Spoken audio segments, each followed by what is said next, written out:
Bom dia a todos os assinantes do TVI News. Está no ar aqui mais uma edição, hoje feriado, né? Dia de finados. Você aí já fez as suas orações para salvar aquela alma, né? Do purgatório, que a gente sabe que dia de finados, normalmente para o católico acontece isso, né? A gente acende uma vela e tenta rezar um pouco por aquela alma que às vezes está sofrendo ali na sua passagem para encontrar o caminho da luz. Barbosa está aqui inclusive no estúdio rindo do que eu falei. Mas é isso aí, pessoal. Feriado e um dia comum, né? Porque é um dia que você quer ficar por dentro das notícias, principalmente agora, né? Que está acontecendo tanta coisa aqui no Brasil, com a vitória aí do ex-presidente Luiz Inácio Lula, né?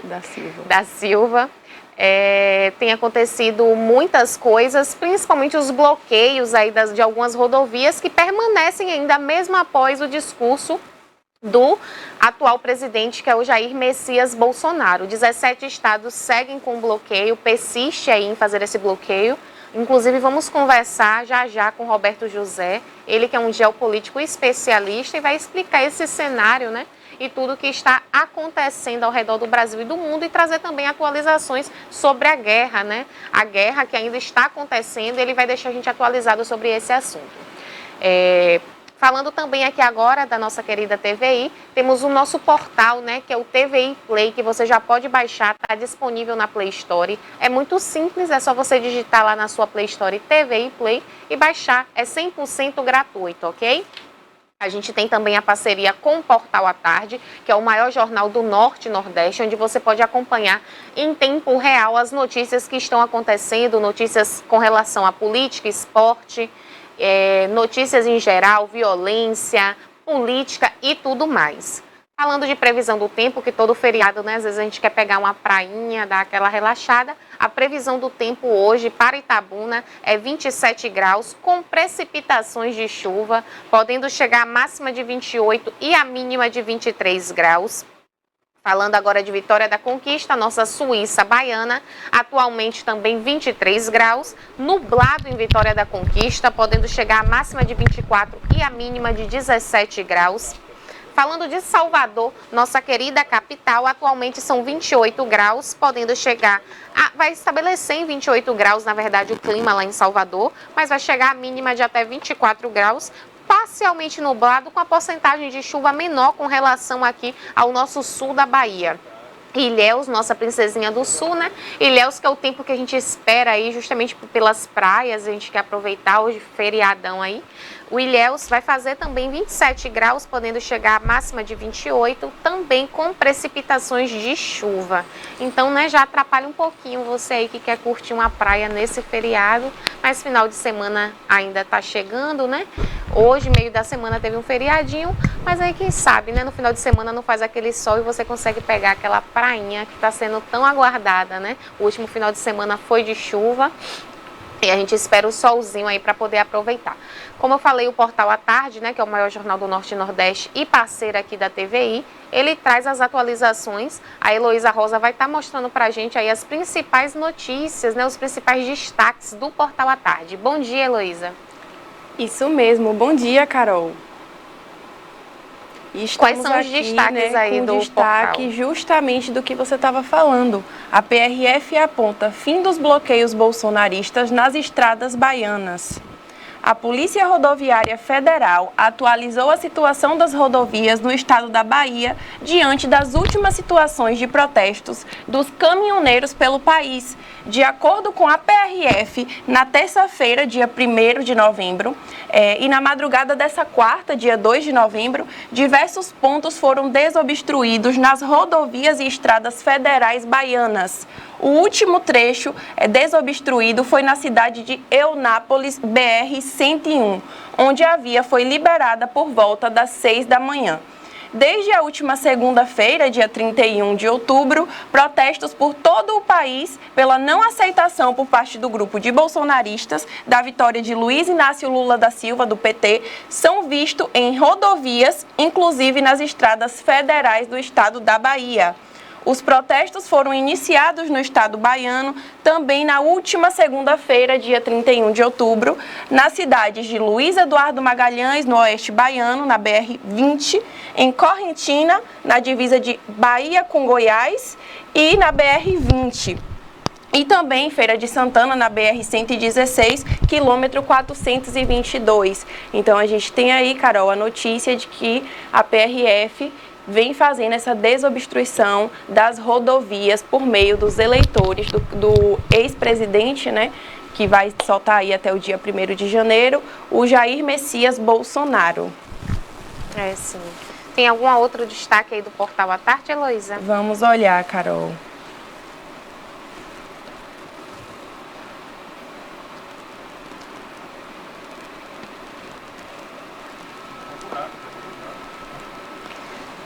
Aqui, Carol, mais um destaque de política, né? Nesses dias a gente está maçando bem.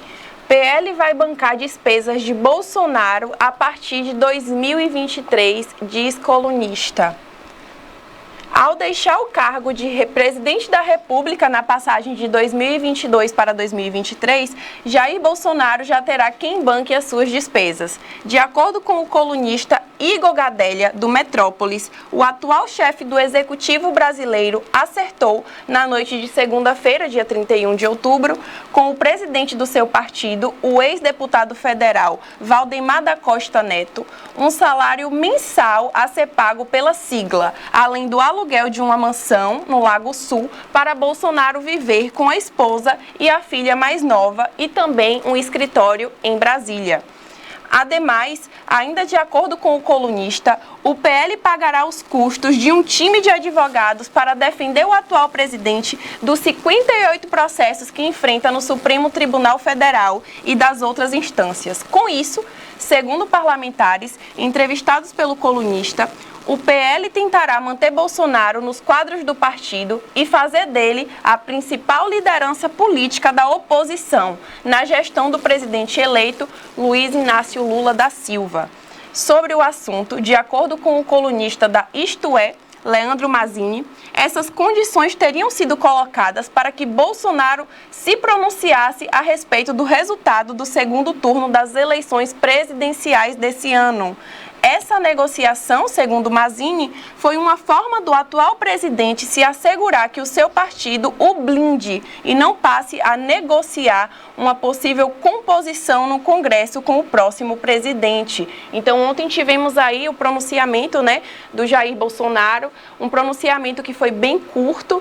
Eu acredito que tenha chegado no máximo a seus 3 minutos, Foram né? 2 minutos. Onde ele não citou, não parabenizou o presidente eleito, também não fez nenhuma manifestação direta com a situação que estava ocorrendo, né, nas pistas, nas BRs. Ele só falou que muito provavelmente era a manifestação das pessoas pelo resultado não favorável da eleição e que eles não podiam agir como esquerdistas, quebrando nem depreciando nada, que qualquer manifestação silenciosa seria bem recebida. E sem atrapalhar o direito de ir e vir, né? Isso mesmo. A gente está ali com as imagens do pronunciamento do presidente, do atual presidente, e nós vamos passar aqui para vocês.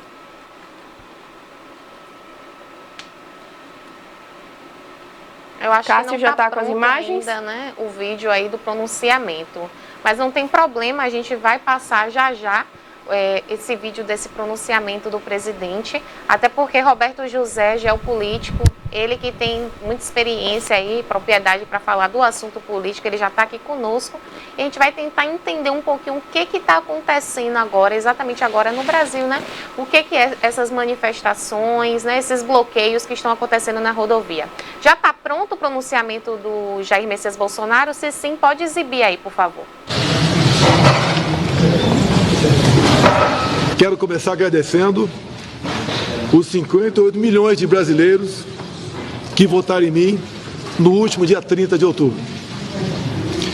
Os atuais movimentos populares são fruto de indignação e sentimento de injustiça de como se deu o processo eleitoral. As manifestações pacíficas sempre serão bem-vindas, mas os nossos métodos não podem ser os da esquerda, que sempre prejudicaram a população, como como invasão de propriedades, destruição de patrimônio e cerceamento do direito de ir e vir. A direita surgiu de verdade em nosso país. Nossa robusta representação no Congresso mostra a força dos nossos valores: Deus, pátria, família e liberdade. Formamos diversas lideranças pelo Brasil. Nossos sonhos seguem mais vivos do que nunca. Somos pela ordem e pelo progresso. Mesmo enfrentando todo o sistema, superamos uma pandemia e as consequências de uma guerra. Sempre fui rotulado como antidemocrático e, ao contrário dos meus acusadores, sempre joguei dentro das 4 linhas da Constituição. Nunca falei em controlar ou censurar a mídia e as redes sociais. Enquanto presidente da República e cidadão, continuarei cumprindo todos os mandamentos da nossa Constituição. É uma honra ser o líder de milhões de brasileiros que, como eu, defendem a liberdade econômica, a liberdade religiosa, a liberdade de opinião, a honestidade e as cores verde e amarela da nossa bandeira. Muito obrigado.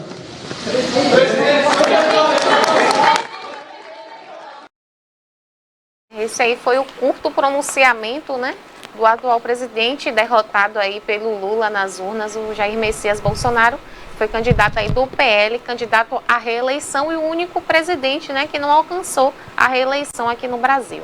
Agora a gente vai entender mais sobre o assunto, o Roberto já está aqui. Bom dia, Roberto. Bom dia, satisfação estar aqui com vocês mais uma vez. A gente viu aí, né, o pronunciamento, o curto pronunciamento do Jair Bolsonaro, né, eu diria que seria um pronunciamento brochável, né, para quem esperava um pronunciamento mais longo, ele agradecer efetivamente, explicitamente a votação, ele cumprimentar o candidato que venceu a eleição, que é o Luiz Inácio Lula da Silva, se comprometer, como ele se comprometeu, mas de forma muito rápida, né, em cumprir o que diz a legislação, o que diz a Constituição. Então foi um pronunciamento muito rápido, ele tinha que aproveitar esse pronunciamento e desmobilizar essa turma, esses bolsonaristas radicais que estão fechando rodovias. A gente diria que são movimentos antidemocráticos, porque, primeiro, a Constituição estabelece o direito de se manifestar. Entretanto, essas manifestações, elas não podem ir de encontro à própria legislação. A Constituição também estabelece como cláusula pétrea o direito de ir e vir. Quando a manifestação dessa, seja quem for que faça, atrapalha esse direito sagrado de ir e vir, aí você tem um problema sério. Pior ainda, quando você usa o Estado, através da PRF, que tem competência constitucional de policiar as rodovias federais e de tornar essas rodovias a paz na rodovia através do policiamento ostensivo e preventivo, você vê, pelo contrário, alguns vídeos que estão circulando aí nas redes sociais. Isso já é objeto de uma apuração pelo MPF, de que alguns policiais bolsonaristas, alguns a mando do próprio chefe, o Silvanês Vasquez, aí complica a situação. Por isso, o TSE, na figura do Alexandre de Moraes, determina, e depois essa determinação do Moraes, ela é corroborada por uma decisão do Supremo Tribunal Federal, de que, dando inclusive competências às polícias militares para desobstrução imediata, uma vez que se a PRF não fizer. Claro que a PRF tem um contingente pequeno, porém a gente percebeu no segundo turno esse contingente fazendo quase 600 operações no Brasil inteiro, porém essas operações majoritariamente dentro do Nordeste, e a gente pode ter um tempo aqui maior para explicar como é que foi essa operação, o que é que se esperava, né, o que é que foi pontuada dentro dela, né? Por exemplo, o próprio senador Otto Alencar foi parado quando estava indo para Rui Barbosa, né, deslocando ali de Feira de Santana a Rui Barbosa, e ele faz um vídeo e comenta sobre isso. Então a gente esperava mais desse pronunciamento, como eu disse, foi brochável, né, para quem esperava mais, e aconteceu um pronunciamento de pouco mais de 1 minuto, e ele não trouxe essa desmobilização de uma turma que é dele, né? São esses bolsonaristas radicais que estão fechando as rodovias. E a gente viu uma letargia da PRF, da Polícia Rodoviária Federal, que tem competência para desobstrução, e agora as polícias militares dos estados, especialmente as polícias militares do Sudeste. Porque quando a gente observa o mapa dessas obstruções, você vai perceber que tem uma concentração maior exatamente onde Bolsonaro venceu as eleições. As pessoas estão de fato resistindo, né, Roberto? Assim, não estão aceitando os bolsonaristas a vitória do Lula. Sendo que a resposta já teve aí nas urnas, né? Foram 2 milhões à frente aí da votação que o Jair Messias Bolsonaro teve. Foi uma votação expressiva, inclusive foi o candidato mais votado, né, da história assim, da presidência, 60 milhões de votos. Perfeitamente. Lula foi mais votado nesse segundo turno do que Jair Bolsonaro quando venceu há 4 anos atrás. O que se esperava de forma histórica é que o segundo turno a abstenção fosse maior, mas em razão dessa polarização extrema da política no Brasil, muitas pessoas foram votar. Então o índice de abstenção no segundo turno agora passou a ser menor. Por isso Lula teve uma votação expressiva maior do que Bolsonaro quando venceu a eleição passada. Agora, o que é que se esperava de Bolsonaro? O que é que se esperava de qualquer estadista que não é o perfil do Jair Messias Bolsonaro? Nós já conhecemos. Era que ele, logo após, fizesse uma declaração reconhecendo a derrota, Exato. Parabenizando e tranquilizando o país, uma vez que nós sabemos que existe uma turma radicalizada do lado do Bolsonaro. Claro que tem de todos os lados, mas a gente percebe, diante do que se foi noticiado, uma turma muito radical. E outra coisa, a polícia já vinha monitorando, via grupos de WhatsApp, grupos bolsonaristas, grupos de policiais militares, grupos de militares, grupos de caminhoneiros bolsonaristas, já falando, caso Lula ganhasse, eles iriam fazer bloqueios em rodovias, queimar pneus. Isso no domingo, antes do resultado sair. A polícia já vinha monitorando isso. E o que se esperava da PRF era uma efetiva participação, quando na verdade a PRF, na figura do seu superintendente, o Silvanês Vasquez, ela corroborou, né? Ou seja, a PRF, que antes uma polícia modelo de eficiência, acabou sendo utilizada como aparelhamento ideológico político, né? Então isso é lamentável, mas pela movimentação que a gente está percebendo e diante do que se foi dito, determinado primeiro pelo TSE, depois corroborado pelo STF, de que a obstrução deveria ser imediata, inclusive com o uso progressivo da força. Primeiro, não há mais momento de negociação, aí a polícia tem que chegar e de fato desobstruir com o uso progressivo da força. O que é isso? Usar sua cavalaria, usar seu pelotão de choque, com bala de borracha, bomba de efeito moral, para desobstruir. É óbvio que existe uma estrutura, uma logística para desobstruir quando você tem centenas de caminhões estacionados. Então, você precisa de um guincho capaz de retirar aquele caminhão, você tem que fazer a custódia desse caminhão em um pátio. Então são diversos caminhões, carretas e de fato isso é muito difícil. Por isso que o caminho sempre ideal é da negociação. Mas chega um momento que não dá para negociar mais, aí você precisa fazer uso progressivo da força, porque o próprio Estado democrático de direito prevê isso. Com certeza. Eu não sei, mas para mim o pronunciamento curto que o Jair Messias Bolsonaro teve soou como uma certa concordância em uma manifestação pacífica, né? Ele inclusive falou, né, que manifestações pacíficas e tal poderiam continuar, basicamente isso, o que não poderia era impedir o direito de ir e vir. E isso também as pessoas que estão fazendo os bloqueios entenderam, né? Tanto que permanecem mesmo com a implicação da multa, que agora está sendo multado a R$100 mil a hora, né? Essas pessoas que estão lá se manifestando, fazendo esses bloqueios nessas rodovias. Eu esperava, assim, dele um pedido para que realmente as pessoas fossem para casa, que aceitasse o resultado das urnas e tudo mais. Um pedido que a gente se espera de um presidente, né? Eu senti que ele meio que colaborou, sabe? Meio que colabora com o que está acontecendo com essa movimentação. Sendo bem sincera, eu não esperava isso dele, não. Eu não esperava ele chegar no ao vivo e mandar os manifestantes para casa. E quando você vem trazendo essa narrativa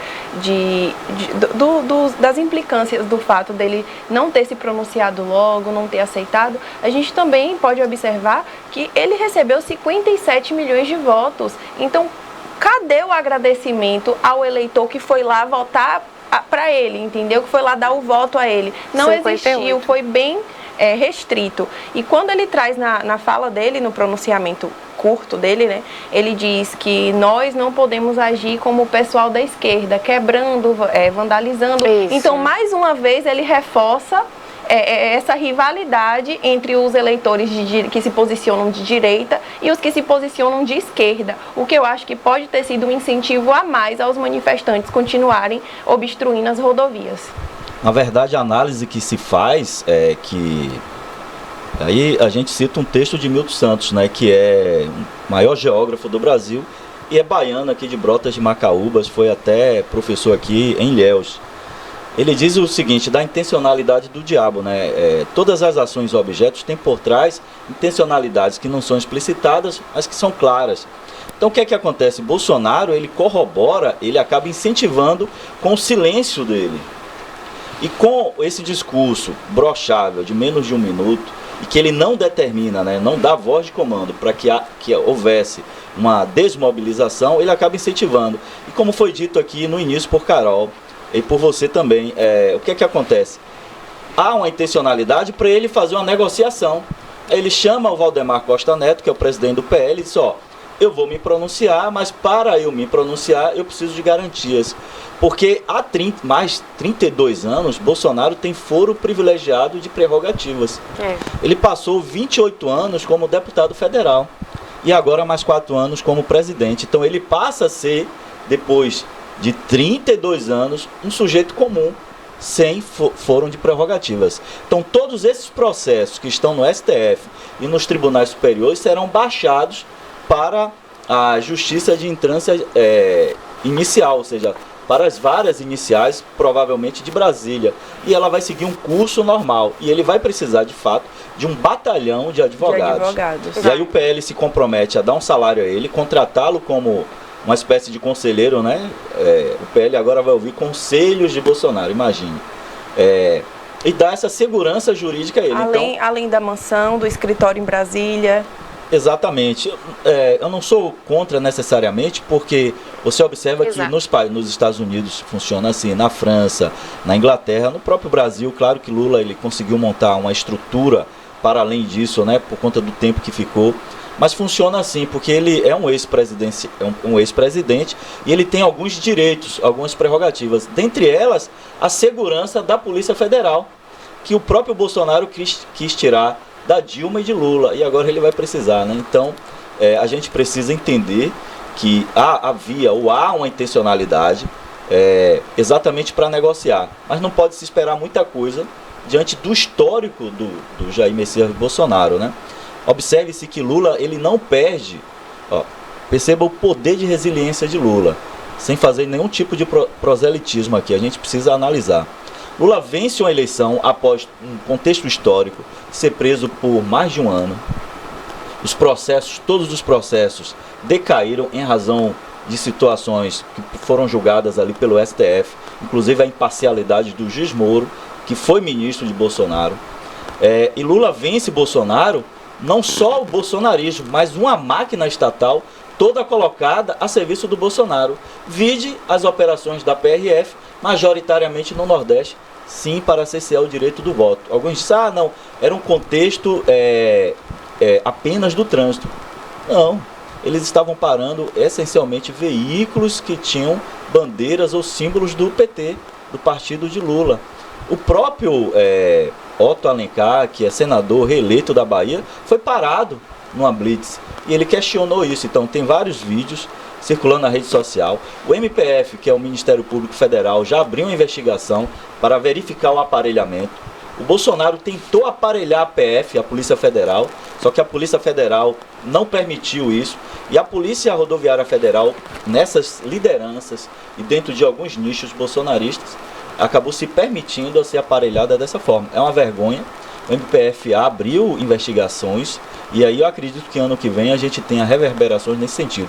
O próprio Vasquez, que hoje é o superintendente, ele respondia alguns processos disciplinares dentro da PRF e esses processos não chegou a termo porque eles precluíram, né? Ou seja, acabou vencendo o prazo da pretensão punitiva. Entretanto, em um desses processos do Vasquez, que ele agride um homem em uma cidade de São Paulo, em um posto de combustível, ele agrediu esse homem e o Estado, ou seja, a União, foi obrigada a pagar 17 mil reais de indenização a esse homem. E a própria PGF, né, a Procuradoria Geral da União, ela está cobrando do Vasquez essa indenização que a União teve que pagar. Então, ele respondia a alguns processos, todos esses processos foram baixados por conta da preclusão, né, punitiva, ou seja, o prazo para que esses processos administrativos chegassem a termo. Então, assim, ele está sendo investigado, muito provavelmente, aí próximo ano, vamos dizer assim, esses processos cheguem a termo, chegam a sentença, claro, antes, dando aí um amplo direito de defesa, ele deve apresentar os dados, mas os dados acabam declarando contra ele mesmo. É verdade. E Roberto, na sua opinião, o que foi que impediu assim Bolsonaro de ser reeleito, né? Em que ponto foi que ele se perdeu a ponto de não conseguir chegar à reeleição, né? Que foi uma batalha tão grande porque até então, antes, existiam os partidos de centrão, que a gente considera os tucanos, né? E não tinha essa extrema direita como é hoje. Se estabeleceu com o Bolsonaro. O Bolsonaro ajudou a construir aí esse outro lado oposto para bater literalmente de frente com a esquerda, para ser mais exata, com o PT. E não conseguiu alcançar a reeleição. Em que, na sua opinião, assim, você como um especialista, como um geopolítico, em que momento o Bolsonaro se perdeu a ponto de não conseguir ser reeleito? Veja bem, lendo os especialistas que tem no Brasil afora, inclusive no mundo, sobre essa eleição no Brasil, Lula não só enfrentou o bolsonarismo, ele enfrentou toda uma máquina estatal. Eu falei aqui da PRF, mas se você olhar, por exemplo, a PEC Kamikaze, né, que é esse auxílio de 600 até dezembro, você tem o auxílio para taxistas, auxílio para caminhoneiros. Então você teve todo um aparelhamento estatal, sob a permissão da lei, porque foi feita uma PEC, foi dentro da lei, é claro. Como ele diz, dentro das 4 linhas, ele tratorou, contou com um Congresso absolutamente umbilical, né?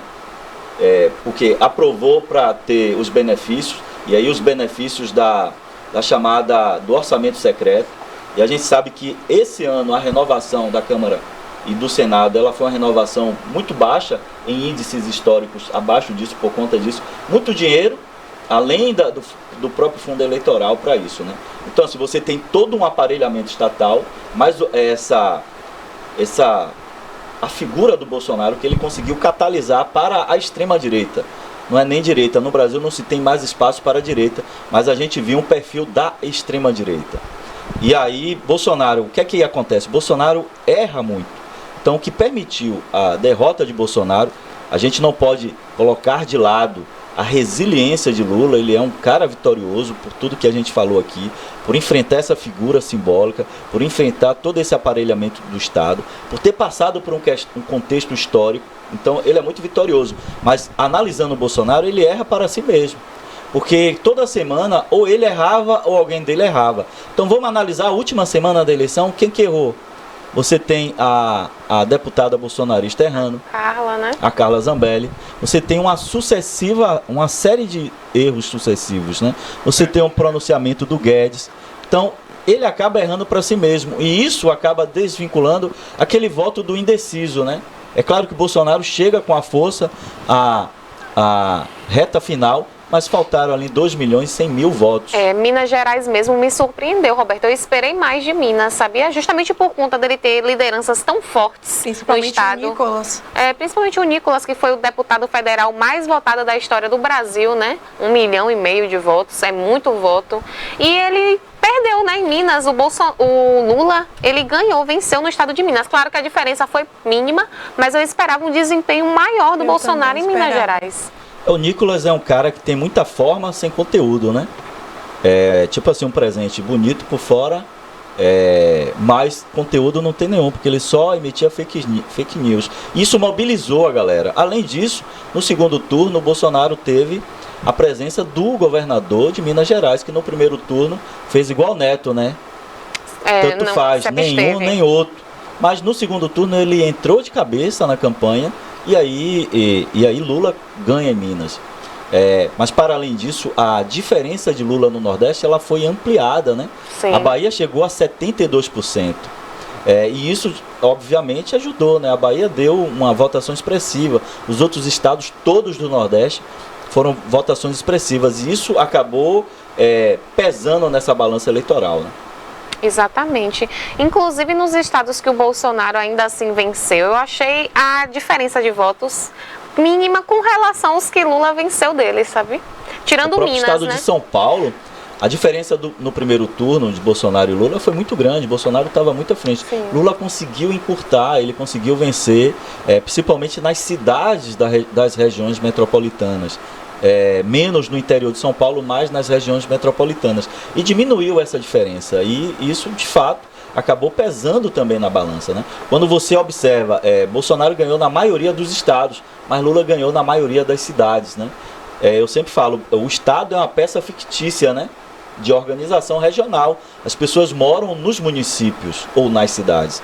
Cidade e município são conceitos diferentes, mas as pessoas moram nos municípios. Quando você olha o mapa do Brasil, Lula ganhou na maioria dos municípios brasileiros. Então você vê aquela mancha vermelha tomando boa parte do Brasil em razão das cidades ou dos municípios que Bolsonaro ganhou. Então essa foi uma eleição muito, muito importante. O Brasil se consolida como a maior nação democrática, uma das maiores do mundo e a maior da América Latina. O sistema eleitoral brasileiro é um sistema seguro, né? Passou por esse momento de fogo, né? Bolsonaro todo dia acordava, ele pensava, como eu vou fazer para jogar mais uma bomba no TSE? Em alguns momentos ele até meio que entregou já a vitória para Lula antes mesmo da abertura das urnas, né? Ele meio que já fez até uma campanha para ele, para deputado federal, antes de ter o resultado. Ele acabou no último debate cometendo um erro, né? Que na verdade estava na mente dele, né? Que ele passou 28 anos como deputado do Baixo Clero, não apresentou nenhum projeto, né? E sempre ali fazendo o que ele gostava de fazer, que era aquelas patifarias, né? Mas enfim, a gente não pode dizer que o Brasil teve problemas sérios com a pandemia, isso é verdade. O Brasil enfrenta uma questão econômica com a guerra da Rússia, isso é verdade. Mas o posicionamento de Bolsonaro nesse sentido, a gente teve alguns avanços com algumas reformas, algumas são sim questionáveis. Mas assim, por exemplo, na pandemia a gente demorou muito de comprar, né? O governo teve um posicionamento muito negacionista e cálculos da própria Organização Mundial da Saúde nos permite ver que se a vacina tivesse chegado em tempo hábil, como chegou na Inglaterra, nos Estados Unidos, nos países que que teve uma organização melhor, a gente teria evitado pelo menos das quase 600 mil mortes, a gente teria pelo menos evitado 400 mil mortes. Então há um cálculo disso. Então ele erra no contexto da condução do país, ele utiliza maciçamente e sem nenhum prurido, né, a máquina pública, rodar uma PEC. E no finalzinho, eu acho que por isso que as pesquisas acabaram não acertando, a diferença, as pesquisas davam 4 pontos a 6 pontos. A diferença foi pouco mais de 2 pontos. Porque na última semana, nos 72 horas, ele lança um card dizendo, o salário mínimo a partir do ano que vem já passa para 1.400. Isso. E dá uma série de benefícios, entre aspas, eleitoreiros, claramente, porque se você observar os 4, observe uma história.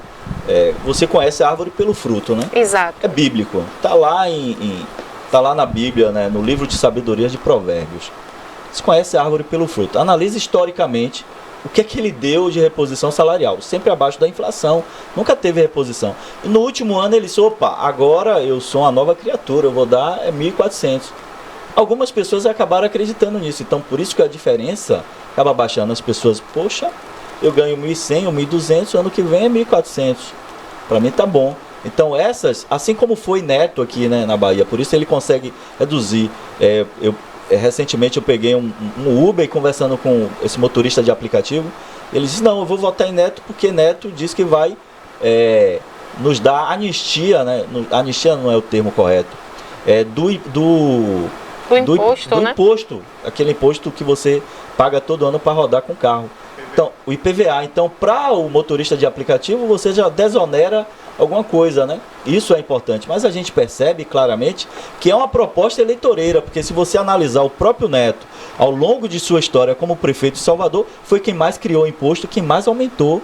Neto fez uma coisa que nós chamamos de... Campeão de multas, né, com a Transalvador. Perfeito, campeão de multas. Tudo bem que talvez seja de fato uma indústria de multas, mas alguém é multado porque ele descumpre a lei de trânsito. Mas o exacerbamento nessa cobrança eu sou contra. Agora, Neto, ele faz um recadastramento imobiliário em Salvador, uma coisa que nós chamamos de recadastramento multifinalitário, e ele consegue trazer gente que não pagava IPTU, ele aumenta exponencialmente o IPTU. Então, o cara que ele faz crescer a máquina da Prefeitura Municipal de Salvador, em cima dos tributos que ele tem direito, é óbvio, de cobrar, mas ele cresce exponencialmente. E de repente ele aparece com uma nova criatura dizendo, opa, eu vou desonerar, não vou mais cobrar IPVA, eu sou bonzinho. É óbvio que é uma proposta eleitoreira. E ele acaba perdendo o time disso. Porque as pesquisas do próprio Neto afirmavam que ele ganhava em primeiro turno.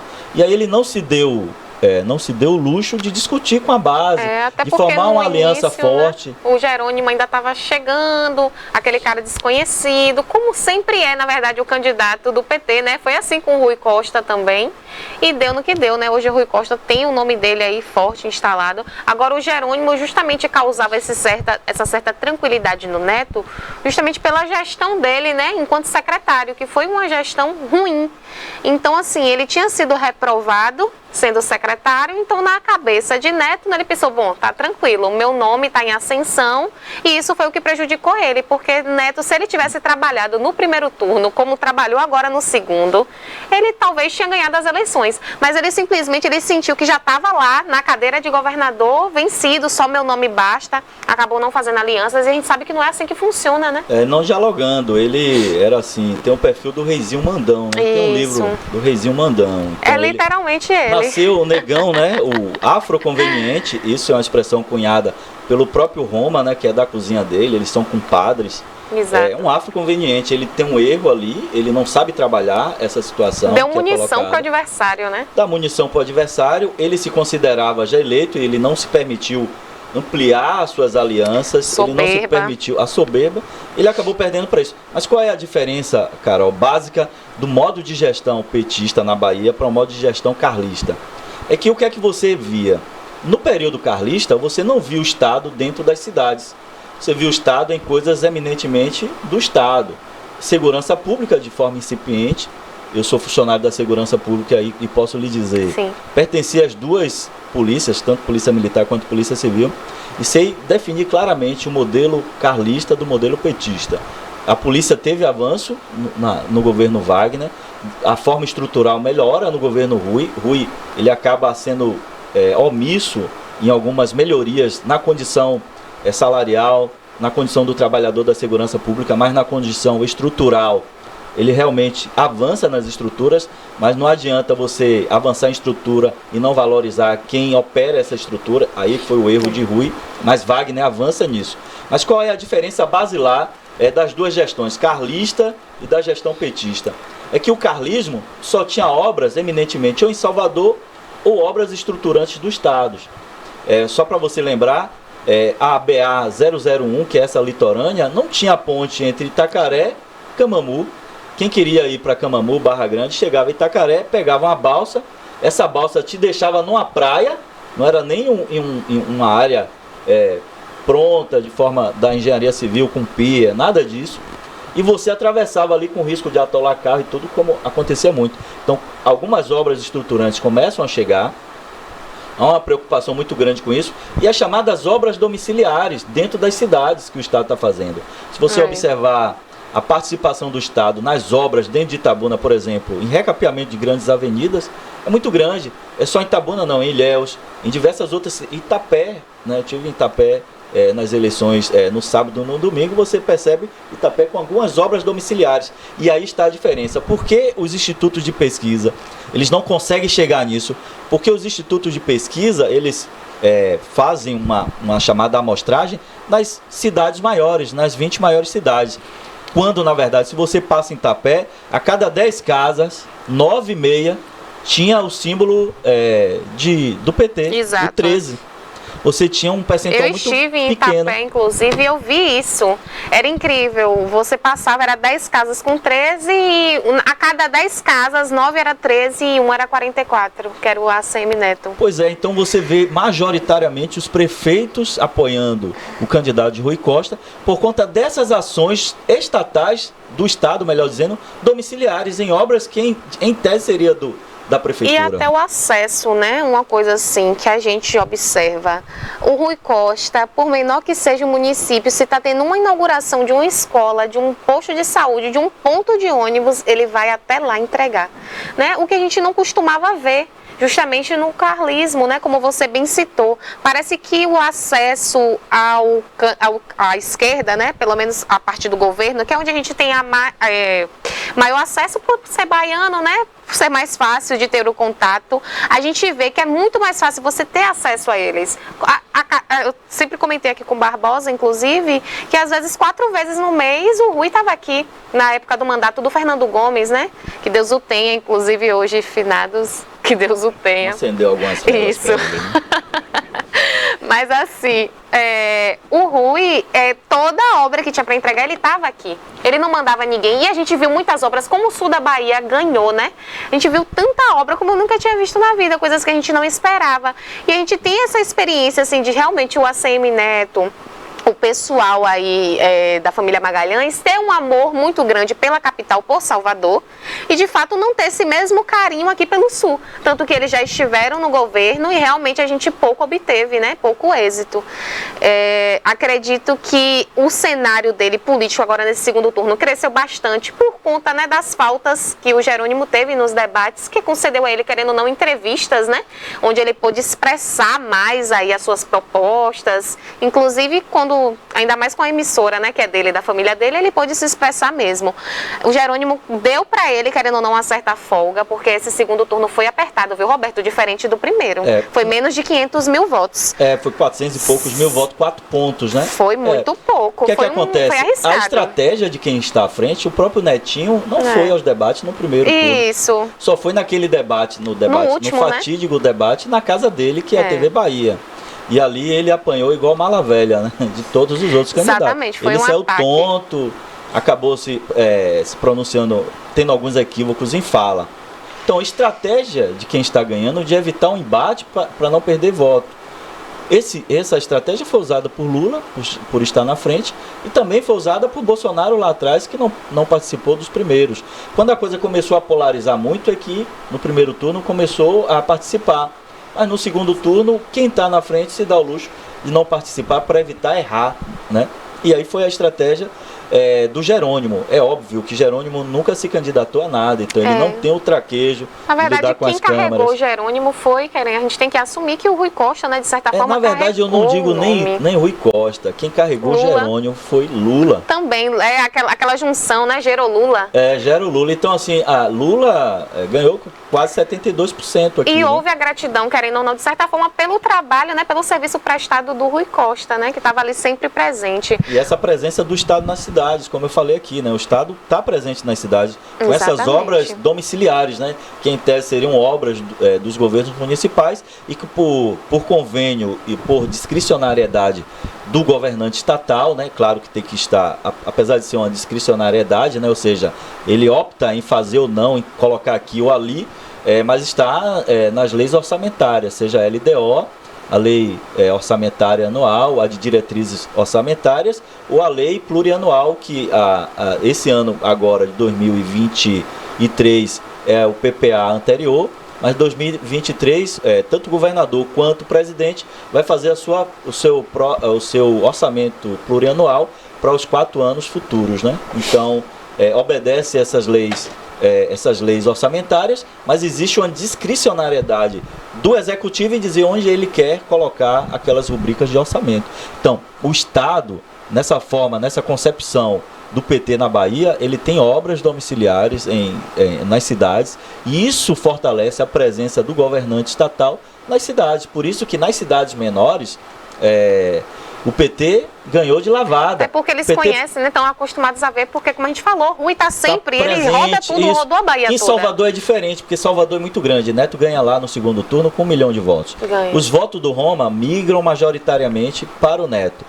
Então ele ganha lá com 1 milhão de votos, o Gero ganha, ele tem 700 mil votos, quase 700, 600 e pouco mil votos. Em Feira de Santana perde, em Vitória da Conquista perde, em Itabuna perde, em Ilhéus perde. Ilhéus, Jerônimo ganha no primeiro turno. No segundo turno, os votos de Roma migram majoritariamente para o Neto. Neto ganha tanto em Itabuna quanto em Ilhéus no primeiro turno. Sim. Só que em Salvador, o maior prefeito de Salvador não foi Neto, foi Rui Costa. Se você observar as obras estruturantes de Salvador, pontes, viadutos, novas avenidas, as obras do metrô, foram, e encostas também, feitas majoritariamente pelo governo do estado. Então, Jerônimo é um prefeito efetivo de Salvador, só que as pessoas não perceberam nesse sentido para atribuir ou para dar a vitória ao candidato de Rui Costa, que é o Jerônimo. Aí Neto ganha lá. Mas no interior, o interior foi a diferença, né? A diferença foi pequena, 400 mil, mas foi uma diferença de 4 pontos, né? Até porque Salvador é a casa de Neto, né? Eu acho que a quantidade de votos expressivas que ele teve lá demonstra um pouco da gratidão do povo de Salvador pelo governo que Neto fez lá por 8 anos. Perfeito. O próprio comitê político de Neto esperava, dentro de Salvador, uma diferença de 1 milhão de votos. Sim. E essa diferença, lá dentro de Salvador, ficou pouco mais de 300 mil votos. Então, diminuiu a diferença em 700 mil votos. Então, embora Neto tenha sido o vencedor, Jerônimo, o grupo do PT, consegue tirar essa diferença.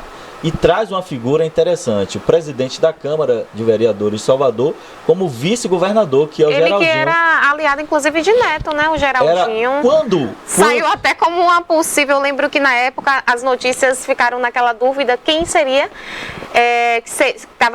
cogitou o nome do Geraldinho e do Rodrigo Age, que era o prefeito de Tapetinga. Exatamente. Né? Quando o PP sai da base por acreditar nas pesquisas de Neto, que é o Leão, né? O João Leão, o vice-governador sai e vem em tese para ser vice de Neto. E depois ele muda e diz, não, quero ser vice não, eu prefiro ser deputado, porque a eleição estava certa. E aí põe o filho como candidato ao Senado. E outra coisa que eu acredito que tenha complicado muito o Neto foi o fato de, desde o primeiro turno, ele não ter demonstrado apoio à candidata que estava concorrendo à presidência pelo partido dele, né? Como a gente falou aqui, em todo o período eleitoral, o fato dele ficar em tanto faz deu muita munição ao candidato oposto contra ele, porque neutro é shampoo de criança. Então, na política, não tem como a gente manter essa neutralidade sem se posicionar. E foi o que ele tentou fazer durante toda a campanha, com o discurso de eu posso governar com qualquer presidente, como já fiz. E isso, eu acredito que tenha implicado muito em perda de votos válidos para ele, porque muitos eleitores chegou lá e falou, ele não está com o meu candidato, então vou votar ou nulo ou no candidato do outro partido. Eu acredito que tenha ocorrido muito isso. Uma pessoa que não se posiciona, como é que eu vou votar em uma pessoa como essa? Inclusive, a gente já une aí, Roberto, inclusive, a imagem do PT, né? Como a articulação do PT foi boa aqui na Bahia, eu julgo assim pela imagem do Rui Costa, que conseguiu criar o nome dele fora o PT. Tipo, ele não se escondeu, ele apoiou o Haddad na última eleição, que foi contra o Bolsonaro, sendo que o PT estava super, hiper, mega queimado, que foi logo quando saiu os escândalos da prisão do Luiz Inácio Lula da Silva. E ainda assim, o Rui conseguiu se eleger e se reeleger, estando no PT, se posicionando, né? Mas conseguiu criar a imagem dele fora isso. Tipo assim, realmente o partido tá errando, só que eu não sou o partido, eu sou Rui Costa. O que vai fazer pela Bahia? Faltou isso em Neto. Eu acho que ele meio que tentou, mas não conseguiu. Foi mal sucedido. O Rui Costa é um excelente gestor e ele de fato conseguiu. Conseguiu. Ele entregou. Separar a imagem dele da imagem do PT, tanto que ele ganha em primeiro turno, né? Nas duas, né? Nas duas. Ele ganha em primeiro turno. A primeira eleição dele foi para Paulo Souto, a segunda para o Zé Ronaldo. Então o Neto, ele é conhecido como um sepultador de lideranças, né? Ele não permite que ninguém cresça ao redor dele. Então cadê Paulo Souto? Cadê César Borges? Né? Acabou com todos. Zé Ronaldo. Então, assim. O que ele fez com o Zé Ronaldo de não colocar nem como vice. Exatamente, isso aí, realmente... ele acabou perdendo o time nesse sentido. Por se achar. O Roma, que também já era um parceiro dele, né? Se ele dialoga com o Roma, talvez a história fosse diferente. Como vice dele. Vinha antes, trazia o bolsonarismo, unia uma coisa a outra. Mas aí que entra a soberba, que a gente tanto fala, né? O fato de achar que o nome ACM vai carregar tudo sozinho. A gente sabe que política não se faz sozinho. O velho, né? O velho ACM, ele tinha um outro estilo, né? Do Netinho, né? Deve estar... O Luiz também, né? Finados, né? Ele deve estar se tremendo lá no pelas besteiras que o Netinho fez, né? Porque ele se sentia, de fato, um reizinho mandão, né? O Pequeno Príncipe. Não vou nem comparar. Lord Farquaad. Talvez, né? Porque ele se sentia, né? Então, assim, ele se achava já vitorioso, não se permitiu dialogar com Roma. Se ele dialoga com Roma, não, Roma, me desculpe, sim, vamos sentar aqui, vamos conversar, você é meu compadre, eu batizei seu filho, senta aqui do lado, vamos dialogar. Ele não permitiu, pelo contrário, ele vai para o ataque. E Roma cunha logo aquele apelido, né? O afroconveniente. Isso rodou na Bahia. Claro que o segundo turno acabou dando a Neto um respiro, porque faltou para ganhar no primeiro turno apenas 0,45, né? Pouco mais de 40 mil votos. Aí no segundo turno, de fato, o Neto cresce. Mas se mata ali no primeiro turno, isso talvez prejudicasse a campanha de Lula.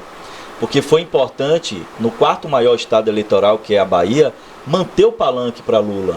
E quando você tem uma campanha de governador e de presidente, você tem um palanque ativo. Mas se governador já tivesse liquidado, esse palanque sofreria desgaste, ele não seria mantido.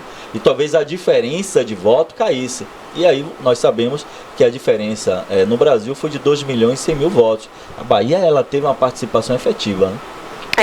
A gente vê que a diferença de votos de Neto para Jerônimo, né, eu achei até grande. Eu acho que eu esperava um número mais reduzido, porque nesse segundo turno, como a Carol falou, ele trabalhou bastante. Eu acho que tudo que ele não fez no primeiro turno, ele tentou fazer no segundo, só que não dava mais tempo dele reverter tanto voto. Ele veio nas cidades, né, para fazer aquele famoso vira-voto. Corpo a corpo. Exatamente, né, corpo a corpo. E que não existiu no primeiro turno. E aí no segundo ele vem tentando fazer isso. Você como geopolítico, que se essa atitude que o Neto teve no segundo turno, do vira-voto, do corpo a corpo, do ir conhecer, conversar com o eleitor, se ele tivesse tido essas atitudes desde o primeiro turno, você acha que ele teria conseguido reverter um pouco mais de votos? Primeiro, conseguiria sim. Mas o que é que não permitiu? Tinha até a possibilidade dele levar, viu, no primeiro, se ele estivesse... Eu acho que não, porque assim, primeiro, ele já se achava dentro das pesquisas dele, que eu volto a dizer, como eu sou da base da ciência, né, nós somos, né, a gente vem fazendo pesquisa em universidade, fazendo pesquisa para a sociedade, publicando pesquisa em revistas especializadas, eu acredito na ciência. Eu acredito nas estatísticas. Entretanto, as estatísticas, elas precisam ser melhoradas e buscar nuances que não estão postas. Por exemplo, quando eu pego um instituto como o Atlas Intel, né? E ele faz uma pesquisa diferente, ele consegue chegar a mais municípios e ele faz uma amostragem de 5, 6 mil pessoas ouvidas. Quando, por exemplo, Datafolha, no estado como da Bahia, houve 1.000 pessoas, 2.000 no máximo. E em cidades grandes, ele não percebe a força das cidades de 40 mil, de 50 mil, de 60 mil pessoas, de 15 mil pessoas que votaram majoritariamente no candidato do PT. Então isso não se passou, isso não foi percebido no quartel-general do Pequeno Príncipe, né, do reizinho. E aí ele se permitiu não dialogar, não sentar com Roma, isso deveria ser antes da campanha, mas não dialogar com as outras forças, não fazer esse movimento do vira-voto, esse movimento do corpo a corpo, que pegou no segundo turno, mas no primeiro turno ele não percebeu. E isso não foi percebido também nos chamados trackings, que são as pesquisas diárias que os candidatos fazem para saber e para avaliar as ações. Então, se ele faz isso, se ele rever o posicionamento, se ele tem uma pesquisa muito mais apurada, talvez ele mudasse o contexto de sua fala. Mas ele, assim como o Bolsonaro, na verdade perde quem erra muito, né? É verdade. E além disso, a gente relatou aqui vários dias, né, nas notícias que demos, lideranças políticas que apoiavam Neto e que no segundo turno declararam apoio ao Jerônimo Rodrigues. Que enfraqueceu, desestabilizou, que justamente desestabilizou um pouco essa campanha de Neto. Qual você acha que foi o ponto de partida para que essas lideranças deixassem de apoiar Neto? Essas lideranças apoiaram Neto pela expectativa, né, de poder. Então eu tenho uma expectativa de poder. Quando o Neto pega todas as pesquisas de Datafolha, de IPEC, e diz assim, ó, eu estou na frente e vou ganhar no primeiro turno. Então o prefeito que está lá na ponta, ele só, eu preciso apoiar o governador, o futuro governador. Preciso de obras. Eu preciso de obras. Com e certeza. eu vou apoiar. Então foi exatamente isso. Neto mente, ou foi levado a mentir para essas pessoas. Quando o resultado sai, que o Jerônimo por 0,45, ou seja, foi muito pouco. 0,45, cerca de 40 mil votos. Olha aí. Ele não ganha no primeiro turno. Esses prefeitos se sentiram o quê? Traídos em confiança e começaram a pular para Roma, para Jerônimo, sair dele para Jerônimo. Então, o lado de Jerônimo começa a se fortalecer. É óbvio que a diferença não foi muito grande, só foi 400 e poucos mil votos. Mas no estado como o da Bahia é uma diferença grande, porque foram 4 pontos, né? Então foi 48 a 52 E o pontos. Jerônimo venceu em 364 municípios, né, aqui da Bahia. Exatamente. Então foi uma vitória expressiva. Não por tenho isso que eu me dúvida. surpreendi, sabia, Roberto? Justamente visando aí o primeiro turno. Eu esperava que a diferença fosse maior, que o Jerônimo tivesse ainda mais votos na frente do Neto. Por isso que, na minha percepção, se ele trabalhasse realmente como ele fez no segundo turno aí, e tivesse recebido essa trégua, porque querendo ou não, o Jerônimo deu uma trégua para ele, não participando nos debates, né? Acabou um trocando a munição do outro. Ele talvez tivesse uma votação melhor e não essa diferença toda que foi no primeiro. Porque o segundo não houve uma diferença tão grande. Mas a diferença, a gente tem que levar em consideração os votos de Roma. Os votos de Roma migraram em todo o estado da Bahia. Quando a gente analisa cidade a cidade, eu já fiz isso, ontem. Eles migraram majoritariamente para o Netinho, para o Reizinho. Porque era a direita, porque, né? primeiro, são pessoas que não votam de jeito nenhum. Não votam. As pessoas que votam em Bolsonaro, o que é que Roma dizia? O meu inimigo não é o Reizinho, o Bandão. O inimigo é Lula e Jerônimo, é o 13. Ele dizia claramente isso. E aí, logo em seguida, o Roma declara apoio a Neto. E depois o próprio Bolsonaro. O Neto ficou... Olha, para mim tanto faz não. Ficar neutro, como diria a nossa colega aqui, neutro é shampoo de neném. É shampoo de neném, né? Então, assim, ele acaba perdendo esse time nesse sentido. Mas já se esperava o crescimento dele para o segundo turno em razão do voto do nicho bolsonarista que migrou majoritariamente para Neto. Que, inclusive, quando o Bolsonaro traz o posicionamento dele, ele vem falando, né, que está pedindo votos para o ACM Neto, que onde tem o PT, ele está do lado oposto. Então, ele vem declarando apoio a Neto, mesmo sem Neto ter declarado apoio a ele, porque Neto em nenhum momento publicamente declarou apoio ao Bolsonaro. Com medo, né? Exatamente. De perder votos, mais votos. E note que essa máquina, esse aparelhamento estatal por parte da União, como eu falei aqui, Lula vence a eleição não só contra um candidato comum, mas contra todo um aparelhamento de Estado. Vamos lembrar aqui, ó, auxílio para motorista de táxi, auxílio para caminhoneiro, a PEC Kamikaze, né, que permitiu esse auxílio, claro que a gente acha importante, não como foi feito, mas só até dezembro, né, de R$600, orçamento secreto, redução do ICMS na base da canetada, conseguiu mudar a legislação, tirando dos estados e municípios, porque você sabe que o ICMS é um imposto estadual, mas 25% desse imposto vai para a educação nos municípios e outros 25% vai para o município arrecadador.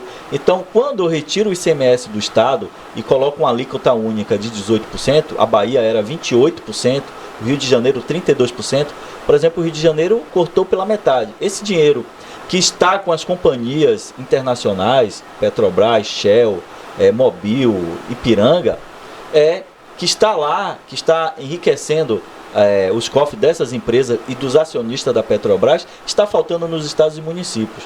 E ele, na canetada, né, claro, passou uma lei determinando isso, ele reduz essa arrecadação nos estados, colocando lá. E isso foi mais um motivo também de um aparelhamento do Estado em favor da eleição dele. Isso permitiu também o crescimento do bolsonarismo no estado da Bahia, que no segundo turno isso migra majoritariamente para o Neto. Por isso que a diferença acabou sendo pequena entre Neto e Jerônimo, mas já se esperava por conta da migração dos votos do nicho bolsonarista. É verdade.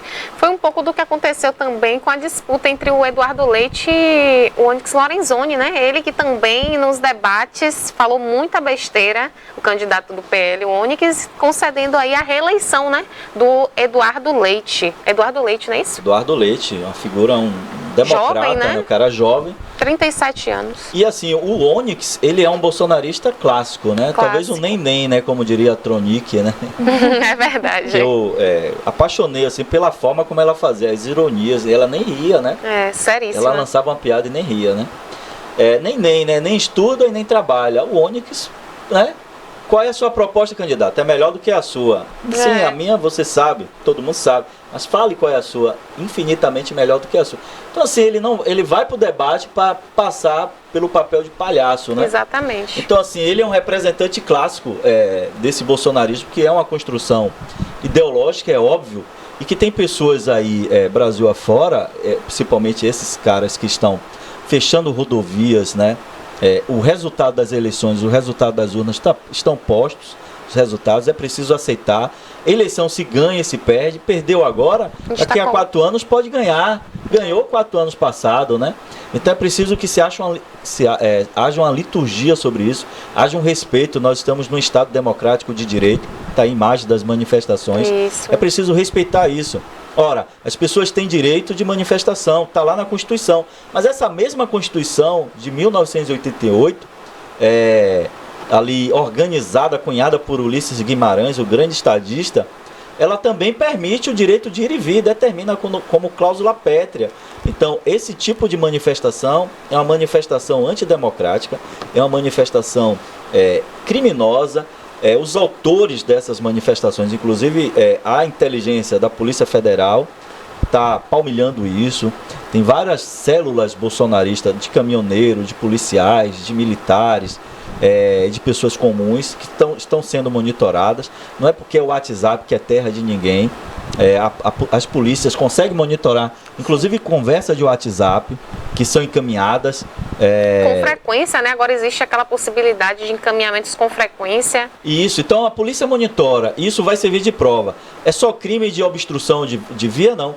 Aí também se tem caracterizado o crime contra a soberania nacional, contra a segurança nacional. E é um crime muito grave. É óbvio que agora, por exemplo, porque o Alexandre de Moraes, quando teve a informação de que a PRF que foi proibida por ele, porque se percebeu essa intencionalidade, ele disse, na eleição está proibida qualquer tipo de operação da PRF. Mesmo assim, o Vasquez, né, Silvinei Vasquez, ele determina a operação, o Bolsonaro consegue aparelhar a PRF, volto a dizer, antes um modelo de polícia eficiente, e agora está cunhada como uma polícia bolsonarista, uma polícia aparelhada, uma polícia ideológica. É óbvio que eu acredito que a maioria dos policiais rodoviários federais são democratas, mas uma parte acabou sendo cooptada para essa operação. E aí ele determina, Alexandre de Moraes, que não houvesse a operação em razão disso. E mesmo assim, o superintendente determina. Então, essas investigações, elas vão chegar em algum momento aos autores, e esses autores serão penalizados com severas penas. Com certeza. Então, assim, a polícia, ela já tem aí autorização do Superior Tribunal de Justiça e do próprio STF, né, o nosso Supremo Tribunal, que determina a desobstrução, inclusive com o uso da força progressiva. O que é o uso da força progressiva? Primeiro diálogo. Por favor, saiam, porque vocês estão obstruindo. Não sai, aí a gente faz o chamado uso progressivo da força. A cavalaria da Polícia Militar, bala de borracha, bomba de efeito moral, gás lacrimogêneo, para que o direito de ir e vir das pessoas não seja impedido, né? O direito não de ir seja e vir. impedido. Então, assim, é óbvio que é uma manifestação antidemocrática. A gente não pode permitir isso. Essa turma tem que aceitar o resultado das eleições. E o Bolsonaro, pelo silêncio dele, ele acaba estimulando. Ele pode, inclusive, ser responsabilizado criminalmente por essa omissão. Porque o cara que senta na cadeira, ele pode responder por prevaricação. E qualquer coisa que eles falem, justamente os apoiadores dele vai respeitar o que ele falar. E o fato dele não falar e, ao mesmo tempo, diz tudo e não diz nada, né? quem não diz nada diz tudo, né? Ele fica com aquela cara de paisagem e está dizendo, vá lá e bote para quebrar. Isso. Aí a gente viu aqui em Ubaitaba, a turma começou a jogar cascalho na rodovia, né? Você tem 2 crimes graves, obstrução de rodovia e crime ambiental. Tem um sujeito que estacionou, ele manobrou aqui em Ubaitaba uma caçamba trucada, 2 eixos, e ela tombou, né? Então, assim, um absurdo que essa turma está fazendo. Então, era para desde o início, claro que a polícia, a PRF, pela omissão do superintendente, permitiu que isso acontecesse. Tem diversos vídeos de policiais indo e dizer, a gente só está aqui para observar, a ordem é superior e tal, não vamos fazer nada, não tinha que chegar, tem que desobstruir, não pode obstruir, quer fazer manifestação, faça de forma segura, sem atrapalhar a vida de ninguém, né? O direito de ir e vir das pessoas. Só para você ter noção, o Instituto a Fiocruz, que é o instituto que mais produziu vacinas no Brasil, junto com o Butantan. Fiocruz foi quem mais produziu. Butantan pertence ao governo de São Paulo. A Fiocruz é uma instituição federal. Ela perdeu, muito provavelmente, porque ela teve um carregamento de ovo, que é um ovo de galinha, mas ele é preparado para recepcionar a parte da vacina, né? A parte ativa da vacina, o vírus fragmentado da vacina. O que acontece? É provável que ela tenha perdido essa carga, porque ficou parada há muito tempo, e essa carga ela resultaria na produção de milhares de vacinas do influenza. Então, assim... Já acaba perdendo, né? Sendo prejudicado. São coisas que a gente vai ver a longo prazo aí. O próprio agro, né, que é um nicho bolsonarista, então é importante. Lula é um estadista. Ele precisa dialogar com esses setores da economia do Brasil. O agro, né, ele precisa dialogar muito com o agro. Talvez a Simone Tebet ela tenha uma importância muito grande nisso, né? É muito provável que a Simone seja ministra. Ele precisa dialogar também com esse nicho evangélico, né? Porque muita fake news, né? Só para lembrar vocês, na eleição passada com o Haddad, eles criaram a fake news do kit gay. Todo mundo lembra. Lembro. Mas quem trouxe de fato o kit gay foi o governo Bolsonaro, que está lá no Exército, né? Que é a prótese peniana, que é o azulzinho. Então, se falou na eleição passada que seria o Haddad, mas acabou se consubstanciando, tomando forma agora, é o que parece. Então, assim, muito em cima de fake news.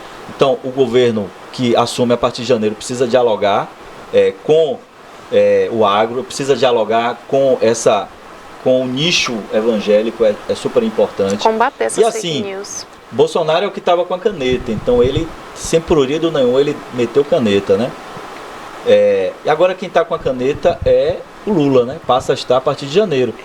E o que acontece? Essa turma que foi eleita majoritariamente pelo PL, uma turma vai acabar migrando, porque é a turma da conveniência, do poder. E aí você tem um grupo do Centrão. O Centrão não é um partido, é um grupo ideológico que sempre está alinhado com quem está no poder, seja ele quem for, né? Ele quem elege mais, porque ele não tem relação ideológica nenhuma. E o próprio PL, ele passou a estar com Bolsonaro nos últimos dias, né? Bolsonaro se filia ao PL, ele sai do PSL, né? E vem para o PL. No PL elege a maior bancada, são 99 deputados, a maior bancada de senadores. Mas vale lembrar que nem todo mundo que está no PL é bolsonarista, então a parte vai acabar migrando, não tenho dúvida, porque a máquina estatal passa a estar com quem está conduzindo o país. Quando a gente retorna para o assunto do governo do estado, muito me impressionou, né? A Bahia elegeu um governador que não compareceu aos debates, sendo os debates a maior forma do eleitor ver as propostas do candidato. Você acha, enquanto geopolítico, que existiu um fanatismo partidário por meio dos eleitores do eleito governador Jerônimo Rodrigues? Não é questão de fanatismo. O debate ele acaba vinculando uma parcela da sociedade. Quem que assiste debate? Majoritariamente. O povão não assiste. Os indecisos. Sim, os indecisos assistem. Aqueles que são... jornalistas. Os jornalistas, aqueles que vão emitir opiniões, né? esses assistem. Mas há uma estratégia de ambos os lados sobre os debates. Então, assim, para quem serve mais o debate? Para aquele candidato pequeno para crescer. Por exemplo, quando você permite, dentro das regras do debate, que um candidato sem nenhum por cento participe para estragar o debate, como o padre Kelmon, né? Que é o chamado candidato neném pela Tronic, laranja. Né? Candidato laranja. Candidato padre. Candidato padre, né? Nem de padre, nem de festa junina ele é. Né? Então, assim, quando permite um sujeito asqueroso daquele participar, é para atrapalhar a democracia, é para atrapalhar o debate. Mas está no jogo. É preciso mudar a legislação, mas está no jogo do poder. Então, assim, um cara desse vai para o debate para atrapalhar. E dentro das regras, os candidatos que estão à frente não participam de todos os debates. Eles escolhem, não vou aqui, eu vou ali. Por exemplo, Fernando Henrique Cardoso, ele ganha as 2 eleições que ele participou, ele ganha as 2, ambas em primeiro turno, contra Lula, sem ir para debate. Mas só que aí que vem Fernando a questão. Collor de Mello ganha para Lula sem ir a debate. Porque assim, o sujeito que vai, quem está perdendo, ele é um franco atirador. Se o que está ganhando errar, ele pode perder voto. Tudo, Então, é melhor ele não ir, que ele perde muito menos. Mas então, isso é uma estratégia. Quando você fala assim dos presidentes, né, que ganharam contra Lula sem ir para debate, eu vejo que são nomes que já eram formados politicamente, que não era o caso do Jerônimo. O Jerônimo não tinha essa visibilidade. Verdade, pelo contrário, né? O Jerônimo ainda, o único papel que exerceu foi um papel que não foi bem sucedido. Tanto. Não, mas não é. Na verdade... Não é bem assim. Collor era conhecido? Não. Collor ganha para Lula em 89. Collor era um governador do estado dos Alagoas. Ele cunhou um personagem que era o caçador de marajás, né? Mas tinha sido no Brasil nunca ocorreu marajás naqueles termos, né? E era um desconhecido, diferentemente do Fernando Henrique. Mas dentro da regra do jogo, da democracia, dentro da regra do jogo das eleições, debate não é obrigatório. Vai quem quer. É importante. Eu sou a favor do debate. Mas o cara que está ganhando, ele diz, não vou. Por exemplo, vamos trazer aqui para Itabuna. Nós tivemos alguns debates em rádios. Claro que Itabuna é uma cidade privilegiada. Tem 3 TVs, tem dezenas de rádios. E o Fernando Gomes, que Deus o tenha e o retenha, né, ele falecido, né, que tem um histórico de prestação de serviço à cidade, ele não foi a todos os debates, né? Ele escolheu os debates que iria participar. E participou efetivamente. Claro que quando ele ganhou no período da pandemia, acabou não sendo permitido por conta de aglomeração e tal, enfim. Mas o debate ele não é obrigatório. E acaba que o sujeito que está liderando uma vantagem grande, em tese, pela pesquisa, ele se dá o luxo de ir ou não, dentro das estratégias da campanha dele, né? Até porque eu acredito que tenha sido a atitude mais inteligente partida do Jerônimo Rodrigues não comparecer aos debates, porque eu acredito, essa é a minha opinião pessoal, que ele não tinha muita didática para debater com o ACM. Ele não estava pronto, em todas as falas dele, eu senti um pouco de despreparo, como vocês vêm trazendo, né? O Jerônimo foi impulsionado pelo Rui Costa, que talvez tenha carregado até essa Lula, candidatura. Né? Eu acho que o Lula mais do que o Rui e o Lula carregou o Jerônimo nas costas. O que é que eu vi? Na verdade, tanto que Roberto, nos adesivos, era a estrela e o 13. Porque, tipo assim, se Jerônimo de fato passasse pela rua, ninguém sabe quem é Jerônimo. Deixa eu te falar, essa é a maior vergonha de Neto. Neto falava que o Jerônimo era um poste. Beleza, é um poste. Então, Neto não perdeu para Otto Alencar. Neto não perdeu para Jacques Wagner, que eram os 2 possíveis candidatos. Ele perde para um poste. Exatamente. Ninguém conhecia Jerônimo. Essa foi a maior vergonha dele. Jerônimo nunca se candidatou a nada. Jerônimo, ele não tem, de fato, esse traquejo. Justamente. Não consegue olhar para a câmera e falar sem gaguejar, ele tinha que ler um papel. Foi o pior secretário da educação. Não, isso não é bem verdade. Isso é uma coisa que foi cunhada na campanha, né? Diz assim, Jerônimo ele não foi aprovado como secretário de educação. Não é bem verdade. Os investimentos em educação, a Bahia, ela está na frente de diversos outros estados, inclusive do Nordeste. Só que é um modelo, por exemplo, aí é uma área que eu gosto, que estudo muito sobre isso. Eu também sou professor. Então, o Estado é responsável pela educação básica, pela educação do nível médio, né? Nós temos a educação básica, que vai da infantil, tem a educação fundamental, o infantil está incluído na fundamental hoje, né? Fundamental 1 e 2, que vai até a 9ª série, o 9º ano, melhor dizendo. E aí você tem o primeiro, segundo e terceiro ano, que é o ensino médio. O Estado, a obrigação dele constitucional é com o ensino médio. Você recebe essas crianças do município, que é responsável. Se essas crianças não são preparadas para estar no Estado, que é no ensino médio, você tem uma série de deficiências. Então, embora o Estado tenha feito uma série, que é preciso desmistificar isso. Eu não sou advogado do Jerônimo, mas é preciso desmistificar. Essas crianças chegam no ensino médio sem as habilidades e competências necessárias que a própria LDB determina, por uma série de negligências, de ingerência dos municípios. E aí chega lá, tanto que aí o Estado precisa para o Estado é outra perspectiva, né? Pois é, então assim, o Estado, em algumas escolas, eles têm aula de reforço, porque o sujeito chega no primeiro ano sem saber coisas básicas, e aí atrapalha no desempenho dele. Mas em termos de investimento e de estrutura, o Estado da Bahia está à frente de vários estados, inclusive do Sudeste. Mas é preciso repensar exatamente esse modelo. E quando eu trago, que eu fui interrompida, né, por Carol na minha fala, quando eu trago essa narrativa do Jerônimo, ele, nenhuma das entrevistas dele com a repórter pergunta a ele sobre a segurança pública aqui no estado da Bahia. E aí ele fala que temos que trocar a violência, as armas por amor e carinho.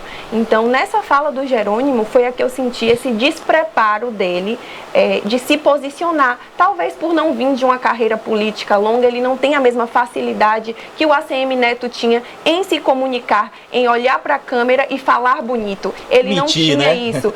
Mentir eu já não sei, mas a facilidade em falar. Então eu acredito que por isso ele usou essa estratégia de não comparecer aos debates, para que ele não caísse, né? Ele já estava acima do Neto, então para que ele não regredisse na quantidade de votos, porque o Jerônimo é lindo, de boca fechada.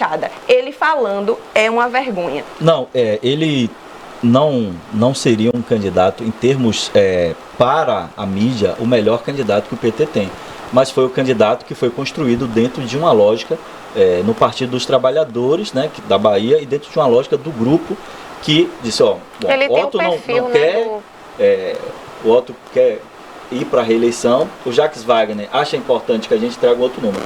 Mas a estratégia deu certo, tanto deu certo que saiu vitorioso, por conta daquilo que eu falei. Quais são as características desse novo modelo de fazer gestão do grupo do PT? Agora, Jerônimo, pode anotar aí, Jerônimo é muito inteligente. Na reeleição de Jerônimo, você vai ver um Jerônimo muito totalmente diferente desse aqui. Eu tenho ele vai aprender, porque ele nunca foi candidato. Até porque ele vai ter toda uma equipe o preparando para que ele possa passar, né, por essa reeleição. Não, ele é muito inteligente. Rui também, Rui chegou, né, gaguejando e tal. O Rui ele é meio fanho, assim. Mas com o Rui eu sempre senti uma presença, um saber se impor, olhar para a câmera e falar com o público é uma coisa que eu não sinto no Jerônimo. Você já viu os debates de Jacques Wagner? Jacques Wagner é extremamente preparado. Ô Roberto, e que exemplo maior a gente tem aí do que Gedel? Os debates de Gedel, gente, me desculpa, mas Gedel conseguia botar o povo para sorrir, o povo para chorar. Debate, era totalmente articulado. É assim, o cara se sair bem de debate, né, não significa voto.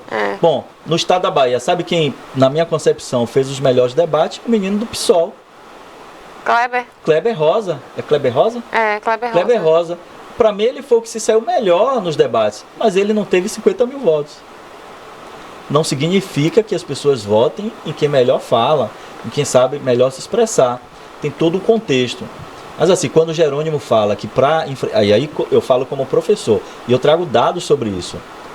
Quando ele fala, talvez ele não foi bem interpretado, talvez ele não colocou as palavras certas, que aí é que está o político tradicional e trazer um técnico. Vai lá para São Paulo, quem se saiu melhor nos debates, Haddad ou o que ganhou a eleição? O Tarcísio. Haddad. Só que Tarcísio é um técnico, ele sabe fazer conta, ele é engenheiro, ele foi formado pela Escola de Engenharia do Exército. Ele pensa muito e fala pouco. Mais preparado, não tenho dúvida. Mas Haddad ganhou todos os debates, mas não ganhou a eleição. Porque o Tarcísio, ele é um técnico, ele não joga para a Câmara, ele não tem jogo porque um debate você não só observa o que se fala, mas também a linguagem corporal. Exatamente. O político antigo, eu ia usar uma expressão que a gente fala lá, né? O PV, né? Chamada puta velha, né? De debate. Sim. Ele chega pra câmara, ele chora, ele finge mesmo, choro. Ele consegue se expressar. Ele solta beijo, olha a senhora que está em casa, eu quero falar pro seu coração. Lula fez isso, eu quero falar pra você. Né? Bom de debate. Preparado. Acabou se desequilibrando com o Satanás, não, com o padre Tonico, não, como é? O padre. O candidato padre. O candidato padre. Ele se desequilibrou ali no momento. É porque a palavra Satanás significa inimigo originalmente no grego. Eu pensei grego e falei em português. Esse foi o meu erro. Então, assim, quando ele se desequilibra com o falso padre.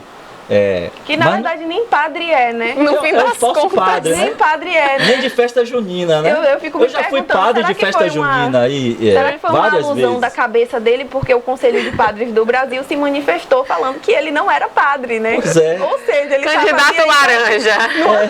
Num personagem. Um laranjão, tanto que o pai dele foi aquele que meteu 50 tiros de fuzil na Polícia Federal, né? E 3 granadas. Mas enfim, esses candidatos antigos, que são bons de TV, que sabem falar, eles têm um desempenho muito bom, diferentemente de Jerônimo. Agora anote, Jerônimo é muito inteligente, ele é professor.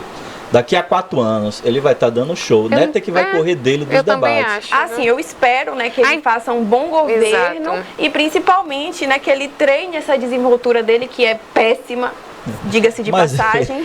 Mas a gente tá aí para melhorar, né? Ele, como o Roberto bem falou, é um candidato que, querendo ou não, para ele tá sendo uma experiência. Mas é importante falar de Geraldinho. A gente começou a falar e não terminou.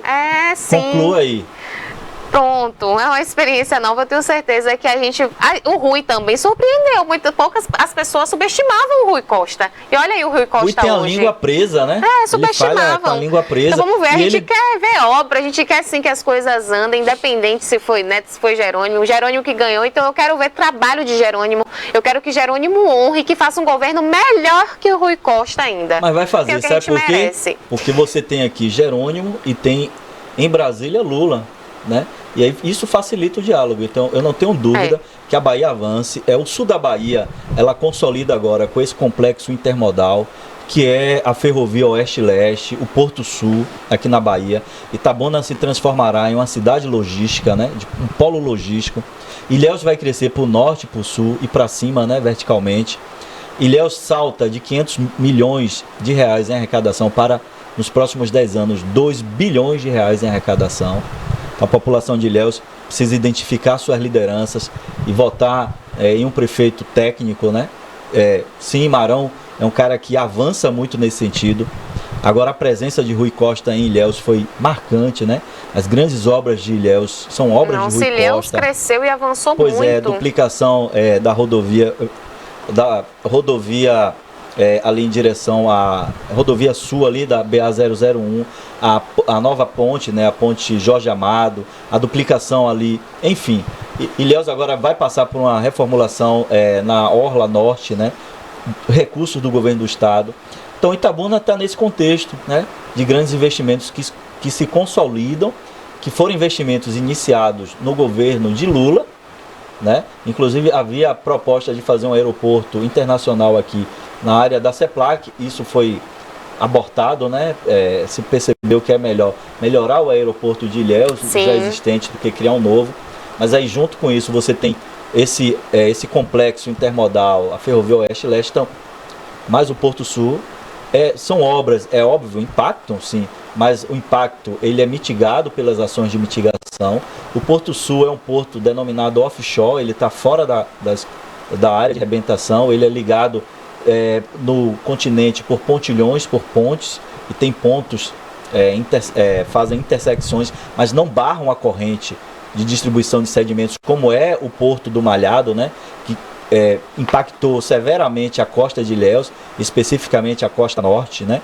A praia Soares Lopes, ela cresce com crescimento, né? Ela prograda, porque aquele sedimento, aquela areia é barrada ali, e essa areia está faltando no São Miguel, né? Por isso que o São Miguel está tendo esse assoreamento. Então, o prefeito, acredito, Marão, não sei mais se tem tempo de resolver, mas as gestões futuras precisam repensar isso, porque daqui a pouco tempo a gente perde aquela ligação, exatamente ali após a ponte ali no São Miguel. A tendência é a erosão continuar, não adianta colocar rocha ali, porque você tem que fazer de forma mecânica o que a corrente longitudinal faz de forma natural, porque o sedimento que está faltando ali, ele está sendo colocado lá na Soares Lopes. Então eu tenho que pegar o que está na Soares Lopes e colocar cá. E existe a engenharia permite fazer isso, né?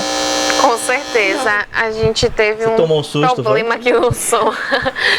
Pessoal, eu só queria interromper aqui rapidinho, porque Barbosa, ele tá ao vivo lá no cemitério Campo Santo, né? Hoje é dia de finados, e ele foi conferir como é que tá o movimento lá no cemitério de Itabuna, o Campo Santo. Bom dia, Barbosa. Ele tá ali ajeitando a câmera. Carol, bom dia, amigos telespectadores. Bom dia, Barbosa, tá me escutando? Estamos sem retorno, gente. Onde as pessoas que muitas vezes, né, não falam com os vivos, depois que eles morrem, aí vem para o cemitério tentar falar com eles. Aí fica mais difícil, né? Aliás, fica impossível. Mas a consciência fala mais alto, né? E aí as pessoas vêm aqui para tentar falar com seus entes queridos aqui, deixar alguma mensagem, só que é muito tarde, né?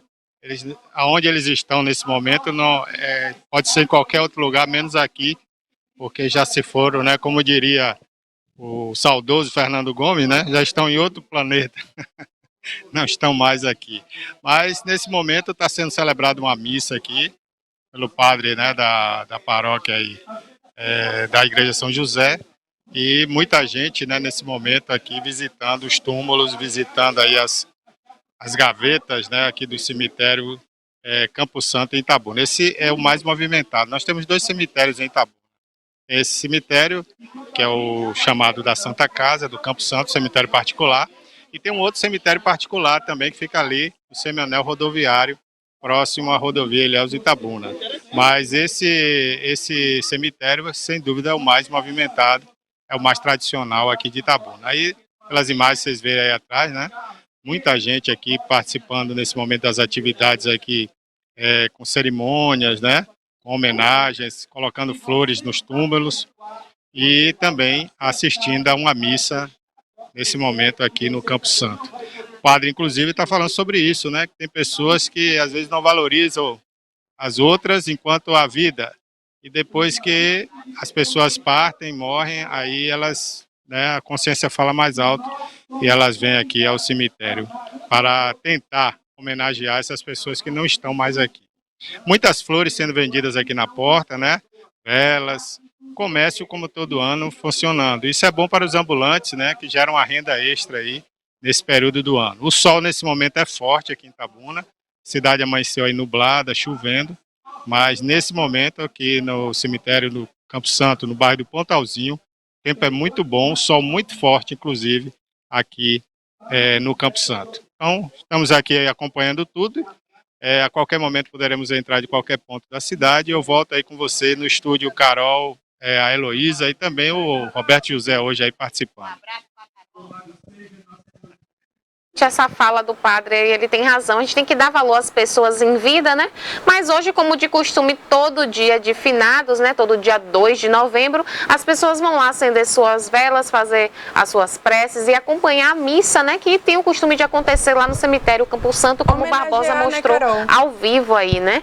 E orar por aqueles que estão lá no purgatório, né? Tentando encontrar o caminho da luz. E agora, retornando aqui ao assunto que a gente já estava finalizando, a Barbosa está ali mostrando, né?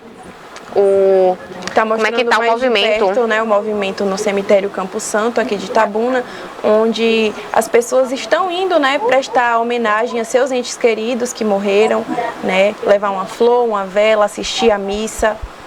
Com a certeza. missa que é feita, né, para essas almas que, como Carol falou, ela com seus conceitos precisam encontrar, católicos, né, o caminho da luz. Carol com seus conceitos católicos, né? A gente escuta até um pouquinho, né, da missa. É isso aí. Eu gosto muito do Dia dos Mortos mexicano, né? Que é a festa de los Muertos, né?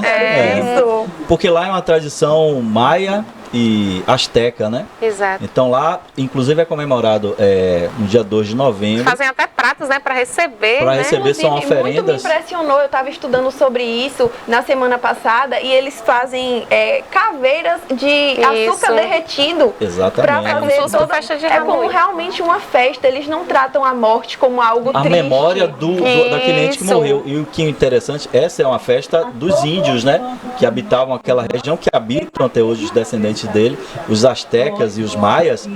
E assim, é nesse dia dos mortos que os mortos saem desse espaço espiritual e vêm visitar os Exatamente. que estão vivos. Tem até um filme de animação que mostra Exatamente, precisam dessas oferendas, dessas alimentações, alguma coisa nesse sentido. Então é uma festividade, inclusive reconhecida pela Unesco como patrimônio imaterial do povo mexicano. É um que eu gostaria de participar, assistir. Exatamente. A gente está E vendo aqui- aí as imagens agora, né, Roberto, ao vivo, de uma celebração de uma missa, né, justamente aí para os finados, para os parentes, né, desses entes queridos que já se foram. Barbosa está lá ao vivo no cemitério Campo Santo, aqui na cidade de Itabuna. Hoje, dia 2, que é comemorado o dia de finados. Eu particularmente gosto muito do ambiente de cemitério, assim, né? Me traz um momento de reflexão, né? A vida, ela é finita, as pessoas querem projetar uma eternidade, né? Mas aquilo que a gente faz aqui projeta tudo isso, né? Então viver em paz, viver... Não me apetece muito. Não, eu gosto porque eu acho que é um ambiente calmo, né? Eu não vejo muito barulho, tem muito verde, né? Tem aquela parte cultural nas primeiras, que tem obras de arte, né? Tudo devotado a esse lado de Deus, do céu, né? Dos parentes que morreram e que certamente estão no paraíso, né? Ou como Carol falou aqui, No purgatório. Tanto daqui de Itabuna eu gosto, quanto de Salvador, aqueles cemitérios mais antigos, né? Tem um cemitério na Chapada Diamantina também, que é muito bacana, muito bonito. Eu esqueci qual a cidade que tem um estilo diferenciado desse estilo nosso católico, mas eu particularmente gosto muito de ir. E as pessoas, e nesse dia, né, que as pessoas reverenciam seus antepassados, as pessoas que deixaram esse plano e que estão certamente no céu, né, com o Pai. Então esse é um momento realmente de reflexão, né, de que vale a pena a gente valorizar mais a família, valorizar os amigos, né, muito mais do que o ter, é importante o ser, né. É verdade. Nós estamos vendo ali, né, provavelmente familiares que perderam entes queridos acompanhando a missa. É isso aí. Vamos retornar aqui no estúdio, então. Obrigada, Barbosinha, por estar mostrando as imagens aí ao vivo. E agora, como a gente estava tentando finalizar, né, Roberto? Vamos falar um pouquinho do vice, né? Do vice ao governo, Geraldinho. Geraldinho, Ele que era presidente, né, da Ele Câmara. é ainda, né? Ele continua presidente. Ele é vereador de Salvador. Está hoje como presidente da Câmara. Seu mandato encerra agora em dezembro, dia 31. Aí, a partir do dia 1º, ele toma posse como vice-governador. E a vinda de Geraldinho, né, para o grupo do PT, para a chapa do PT, foi interessante, porque no momento em que Neto coopta o vice-governador João Leão para o lado dele, o PP,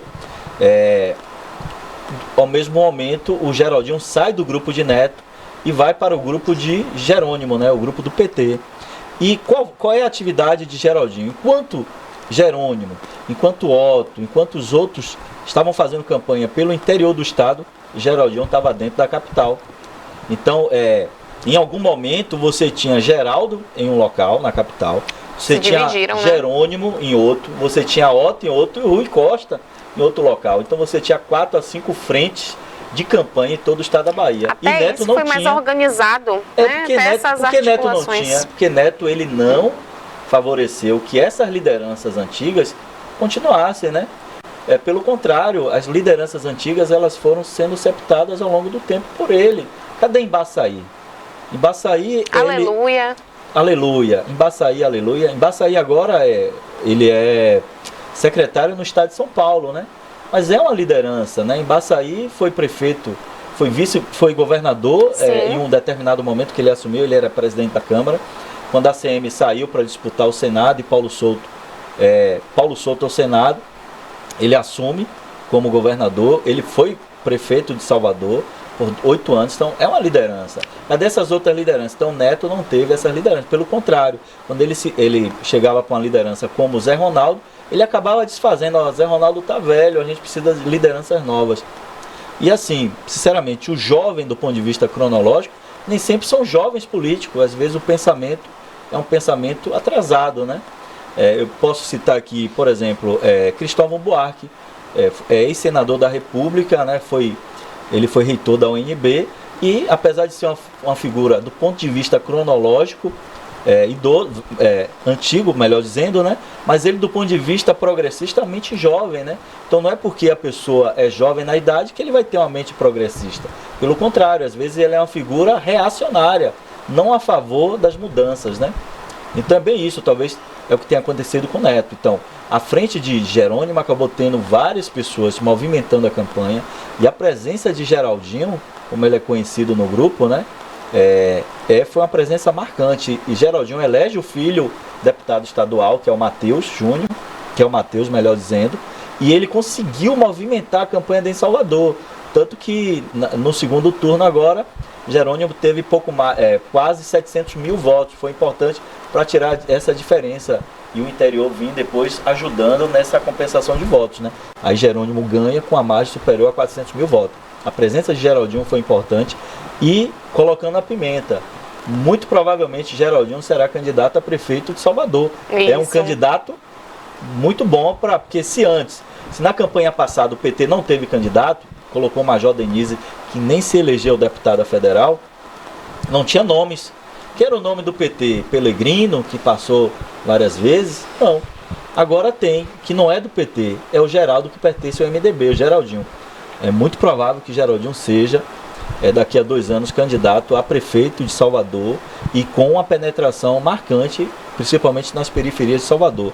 Note-se que boa parte das obras, embora Neto tenha esse reconhecimento de ter sido um bom prefeito, não o melhor do Brasil, claro que aí é um material de campanha dele. Ele também teve a ajuda do governo, né? Tem muita obra do governo lá em Salvador. Majoritariamente as obras estruturantes. Neto pega um momento que a gente tinha as obras das Olimpíadas e depois as obras da Copa.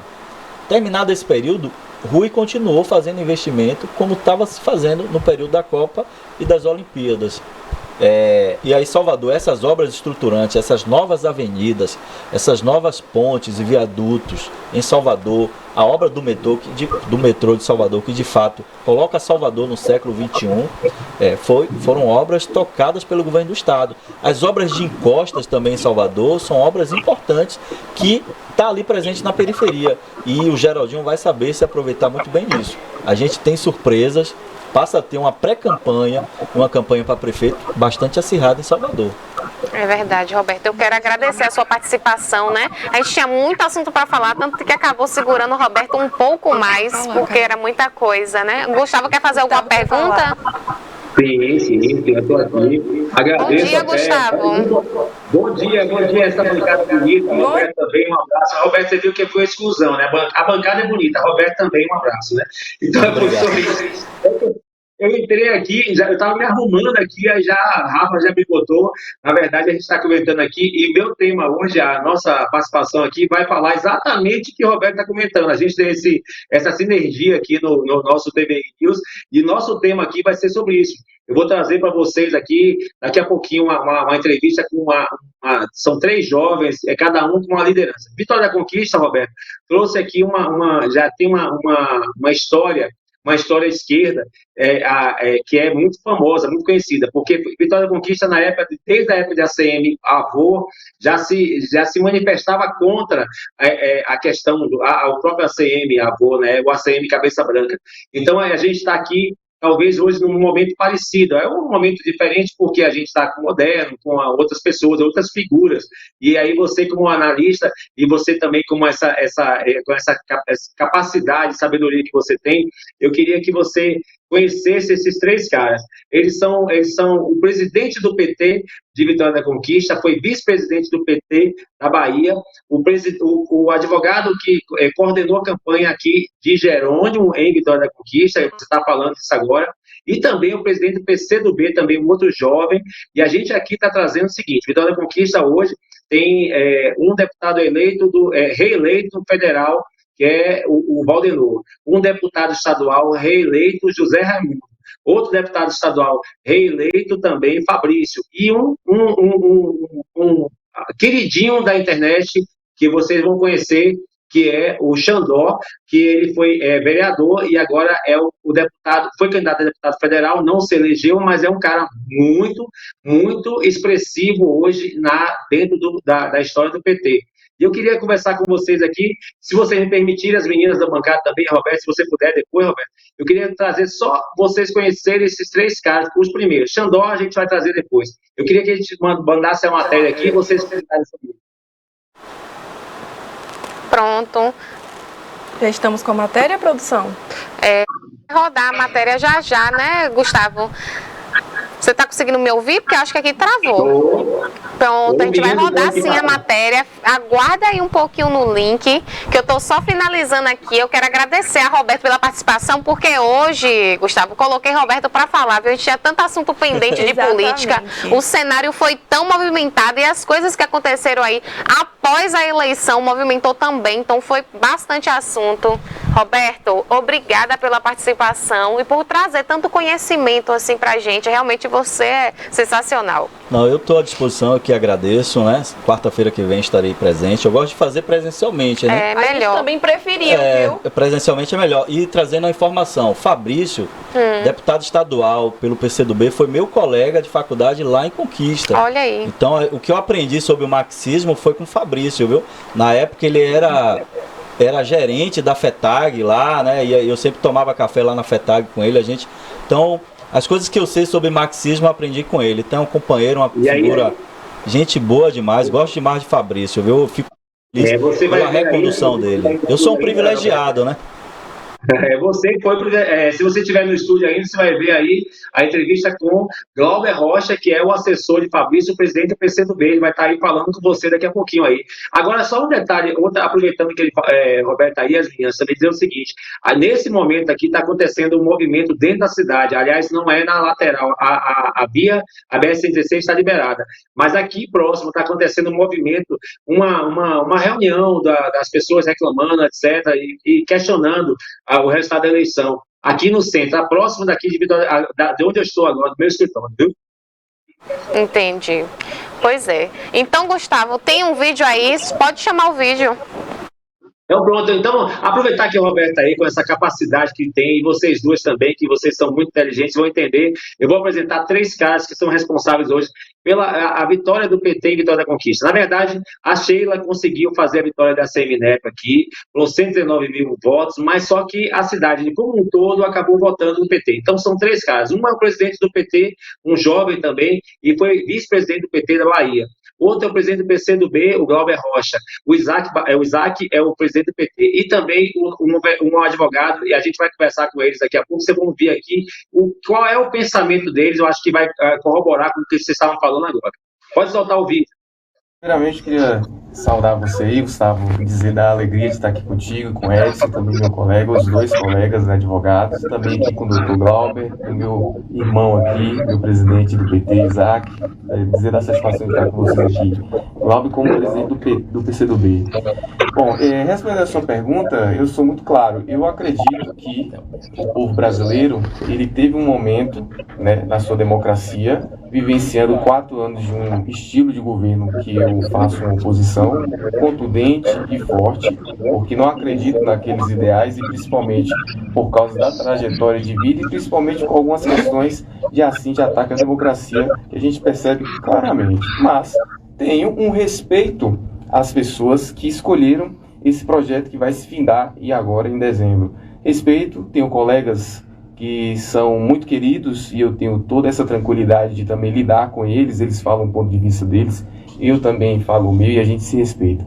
Eu acredito que a gente tem aí amanhã um dia normal, um feriado, que eu espero que o povo vai respeitar a Constituição e respeitar o resultado democrático. Não é momento de ficar com uma ilusão, ou com conversas, ou com mentiras que, né, de que o processo eleitoral foi fraudulento. Pelo contrário, não é um dia, não vai ser um dia, é um dia diferente. Eu acho até, quando a gente estava brincando aqui antes, em off, dizendo o seguinte, como é feriado amanhã, o pessoal que está lá na rua vai para casa, na Rio Bahia, vai para casa comer um churrasquinho, uma cerveja, né, a picanha, a cerveja, e vai para casa e volta depois na quinta-feira. Eu estou falando assim, isento de qualquer informação. Primeiro, eu gostaria de agradecer, né, o convite. Gustavo, que é meu amigo já de algum tempo, eu tive o prazer de conhecê-lo. De algum tempo, assim, pouco tempo, né? Mas já tive o prazer de conhecê-lo. Fui pra formatura dele, fui até pra minha formatura. Fui. Você sabe que tem 40 anos de advocacia, né? 32. 32. O dobro, quase o dobro da minha idade. Deixa o cara falar, rapaz, deixa o cara falar, rapaz. Saudar meu amigo Rudival Maturana aqui também, que esse aqui é meu amigo de milhares de anos. Esse aqui, ele tem tempo, participou, inclusive, contribuiu enquanto coordenador de juventude ali com a revolta do Buzu, mesmo sendo do governo, ele esteve lá acompanhando tudo, né? Então, assim, é um cara que politicamente eu me espelho muito, é uma referência para mim de sobriedade na política. O Dival é um desses caras. Meu amigo Isaac, que apesar de ser de uma geração na frente da minha, é um cara que também é jovem, é um cara que eu também me espelho muito. É um dos grandes quadros que o PT tem em Vitória da Conquista, sem sombra de dúvida, né? Então, assim, eu acho que a gente está aqui num ambiente que é um ambiente onde a esquerda, a nova geração da esquerda está bem representada. Boa noite a todos os ouvintes da Mega Rádio, do programa Legal. Boa noite, Edson. Boa noite, Gustavo, companheiro Rudival, camarada Glauber. Dizer que primeiro é um prazer estar aqui hoje com vocês. Agradecer o espaço colocado. Primeiro, Edson, acho que a avaliação que a gente faz, né, da campanha do Lula, é fácil você fazer uma avaliação de uma campanha vitoriosa, né? Então, a campanha do Lula, ela teve, obviamente, né, os méritos, aliás, né, ninguém tem 60 milhões de votos sem ter uma campanha com mérito, né? Foi uma campanha que mostrou, na verdade, que a esquerda, a centro-direita, né, os progressistas, o campo democrático do Brasil se alinhou a essa campanha, percebendo justamente a necessidade de podermos derrotar o bolsonarismo, né? O bolsonarismo, ele não é como eu posso colocar, Edson, ele não é um campo político democrático, né? Isso ficou muito claro e tem ficado muito claro cada vez mais após o processo eleitoral, após o resultado do domingo, né? O fato como você colocou, né, muito bem, o fato do Bolsonaro não ter respeitado a tradição da cultura brasileira, né? E eu falo isso muito tranquilamente porque eu já coordenei 2 campanhas aqui em Vitória da Conquista, em 2016 e em 2020, e as 2 campanhas, infelizmente, nós perdemos aqui em Vitória da Conquista. E nas 2 campanhas, o candidato derrotado, o companheiro Zé Raimundo, ligou para o Wesley, justamente, né, entendendo que existia uma necessidade, uma civilidade de aceitar a derrota, de parabenizar o prefeito eleito e de desejar boa sorte, né, no comando da cidade. Então isso é o mínimo, né, de civilidade, de cordialidade que se faça entre 2 pessoas que disputaram um cargo público. Nós não somos inimigos, somos adversários, né, durante aquele período da eleição, por conta de projetos políticos distintos. Então isso é bom que fique claro, né? Nós não estamos disputando o poder pelo poder, nós estamos disputando projetos políticos distintos para a sociedade como um todo. E o Lula, ele se mostrou como a única alternativa para derrotar o bolsonarismo. Tanto é que quando você vê, né, o palanque do Lula, ele foi um palanque extremamente, como eu posso colocar, né, que não foi um palanque petista, né?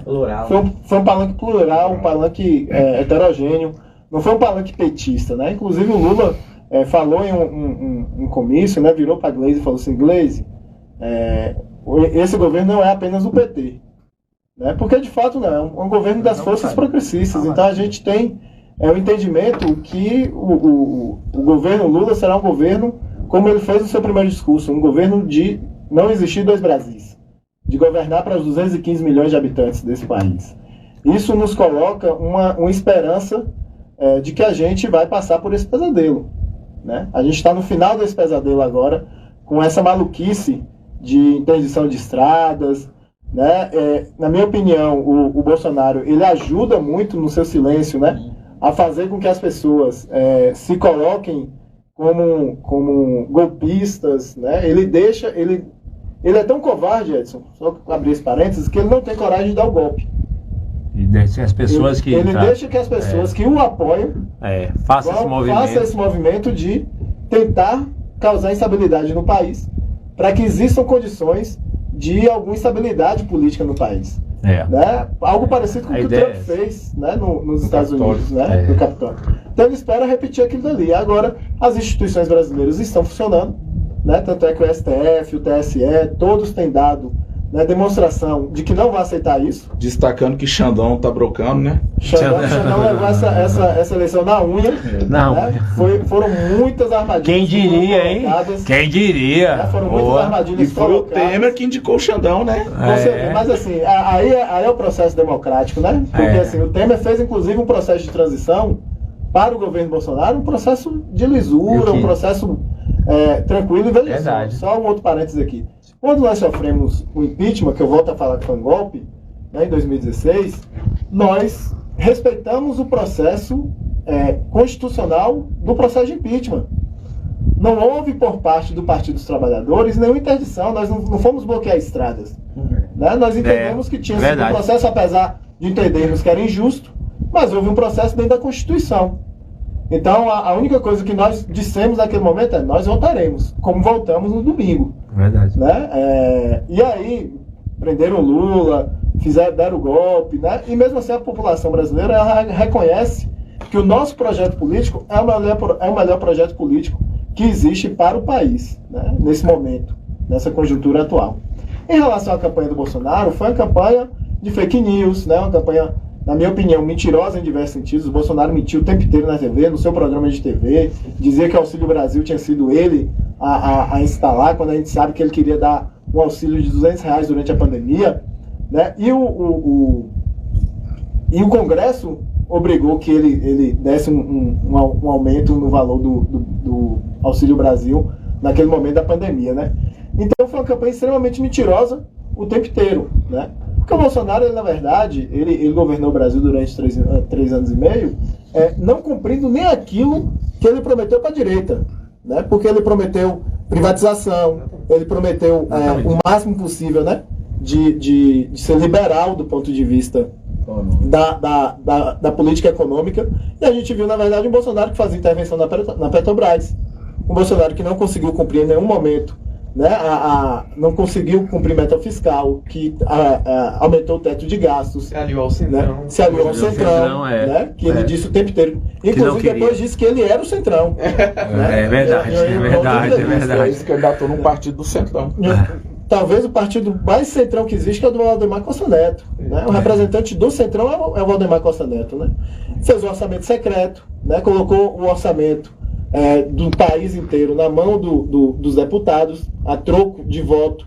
Né? Então, o maior escândalo de corrupção do país, na minha opinião, é o orçamento secreto. Né? Então, a gente teve esse processo na campanha do Bolsonaro, que, inclusive, no final, a gente viu que se colocou ainda mais forte, né? Questão do Roberto Jefferson. Né? Houve um sincericídio da campanha do Bolsonaro no final, né? Roberto Jefferson, Paulo Guedes, a fake news das rádios. A Carla Zambelli. Então, no final da eleição, o bolsonarismo, já prevendo a derrota, inclusive... Já se abriu total. Se já falou, eu sou assim mesmo, eu sou assim mesmo, acabou. Eu sou desse jeito e pronto. Acabou. Eu vou diminuir o salário, eu sou a favor das armas, eu vou receber a polícia na minha casa, vou descumprir a ordem judicial, vou receber a polícia na minha casa debaixo de tiro e granada. Né? Então o bolsonarismo se mostrou mais do que nunca desse jeito durante o período, no final na reta final da eleição. E para não me alongar muito, porque eu acho que eu já tomei bastante tempo, em relação ao Ciro, a gente lamenta muito a postura do Ciro. Né? E a gente enaltece muito, inclusive, a postura da Simone Tebet. Né? Ela foi fundamental nesse processo de aglutinar forças democráticas para poder derrotar o bolsonarismo. Enquanto o Ciro, o partido deu apoio e ele simplesmente sumiu. Não sei se ele foi para Paris de novo, não sei se ele foi para praia. Isso aí do Gustavo, a gente estava todo mundo aqui assistindo, o Roberto nem foi para casa, falou, não, vou assistir, ele me deixou tão curioso. Ele ficou aqui para... É isso. Eu queria só comentar o seguinte, obrigado, Roberto, por você ficar um pouquinho mais aí com a gente, e também essa bancada linda, Elô e Carol, dizer o seguinte, essa juventude que está trazendo um ar novo, né, Roberto? Eu acho que é isso aí, essa galera está desse jeito aí. Eles falaram, se referiram a Xandó também aí no meio, mas Xandó é um candidato a deputado federal, foi 29 mil votos, mas é vereador de Vitória da Conquista também, mas vai participar também com a gente aqui. É isso, viu, amigo? O pessoal mais novo está comandando aí. Com certeza, Gustavo. A gente observou isso na entrevista. A gente quer até parabenizar. Muito boa a sua entrevista, viu? Muito obrigado. Quando o programa legal, nosso programa legal é parceiro também. A Mega Rádio é parceira da TVI, a gente está aqui em Vitória da Conquista. A Mega Rádio abre esse espaço para a gente aqui. Nós temos o programa legal. Toda segunda, terça e quarta, o programa legal é só a gente discutindo. E na quinta-feira tem Maísa Magalhães. Amanhã, sexta-feira, tem Maísa Magalhães com novidade para o verão. Vocês duas meninas, viu? Ficar atento assim com as dicas, né? A gente tá aqui torcendo pro sol raiar entre nós novamente. Hoje feriado aqui mesmo, o tempo tá nublado, né? Até então tá. A Barbosinha acabou de me dizer agora que tá sol. Que bom, né? Pelo menos dá pra curtir aí o restinho do feriado. Aqui em Vitória da Conquista está nublado, chovendo, 24 graus, abafado. Aqui vai ser temperatura muito assim, é complicado aqui em Conquista. Quando é quente mesmo. Mas eu queria ouvir o de Roberto, é o seguinte, eu estou vendo o Roberto sorrindo aí. Roberto, você acha que Conquista sempre tem alguma coisa para trazer para a Bahia toda com a relação política? Você acha, você que é um analista político também, geopolítico, você tem essa informação? Você acha que Conquista sempre traz alguma coisa nova? Vai vir alguma coisa nova de Conquista? Nós temos Sheila Lemos, a prefeita, temos o Xandó também, que é um popstar na mídia. O que você acha, Roberto? Eu conheço Conquista, estudei aí. Na minha época, o prefeito aí era Guilherme, né? Doutor Guilherme. Uma referência. Mudou Conquista, é uma referência, Guilherme. Então, Conquista sempre tem a contribuir com a política baiana. E essas novas lideranças que vem aí, com certeza, vai contribuir muito, né? A prefeita atual, né, Sheila, é uma liderança igualmente nova, né? Ela vem fazendo uma gestão diferenciada. É óbvio que daqui a 2 anos vai colocar o nome para reeleição. E dentro da festa e do jogo da democracia, quem se posicionar melhor leva, né? É óbvio que o PT aí em Conquista sempre foi um partido que tem uma militância forte, sempre concorre bem, vai para o segundo turno ou ganha no primeiro turno. Nas últimas 2 perdeu, é óbvio, mas faz parte da festa da democracia, né? Essa tá a beleza do Brasil, a maior democracia da América Latina. O Brasil tem muito a ensinar também ao mundo. O respeito à Constituição, a Constituição ela tem regras claras. E aí vocês citaram o Xandão, né? O Alexandre de Moraes, ele teve uma atuação fantástica nisso. Em alguns momentos mal interpretados, mas ele não se permitiu cair em algumas armadilhas que montaram para ele, né? E aí conduziu bem, tá de parabéns. E os entrevistados e você aí jogou duro aí nessa entrevista. Muito obrigado, Roberto. Agora, só um detalhe, as meninas. Carmen Lúcia tem, a ministra Carmen Lúcia, ela tem raiz aqui em Vitória da Conquista. Eu queria trazer essa informação porque ninguém sabia. Ela é parente e nasceu aqui próximo de Vitória da Conquista, viu? É só isso. Amanhã quinta-feira, a gente está de volta. Um abraço a vocês. Vou deixar vocês aí no estúdio, porque eu vou agora esperar o Alerta Cidade. Vou participar com o Denilton Santos. Daqui a pouquinho está de volta. Eu agradeço, Gustavo, a participação em entrevista muito boa. E o nosso horário está chegando ao final, né? Quero agradecer ao Roberto, à Heloísa e a você aí que ficou acompanhando a gente desde o início. Retornamos amanhã com o quadro Política na Veia, também presente aqui no nosso programa TVI News. Okay.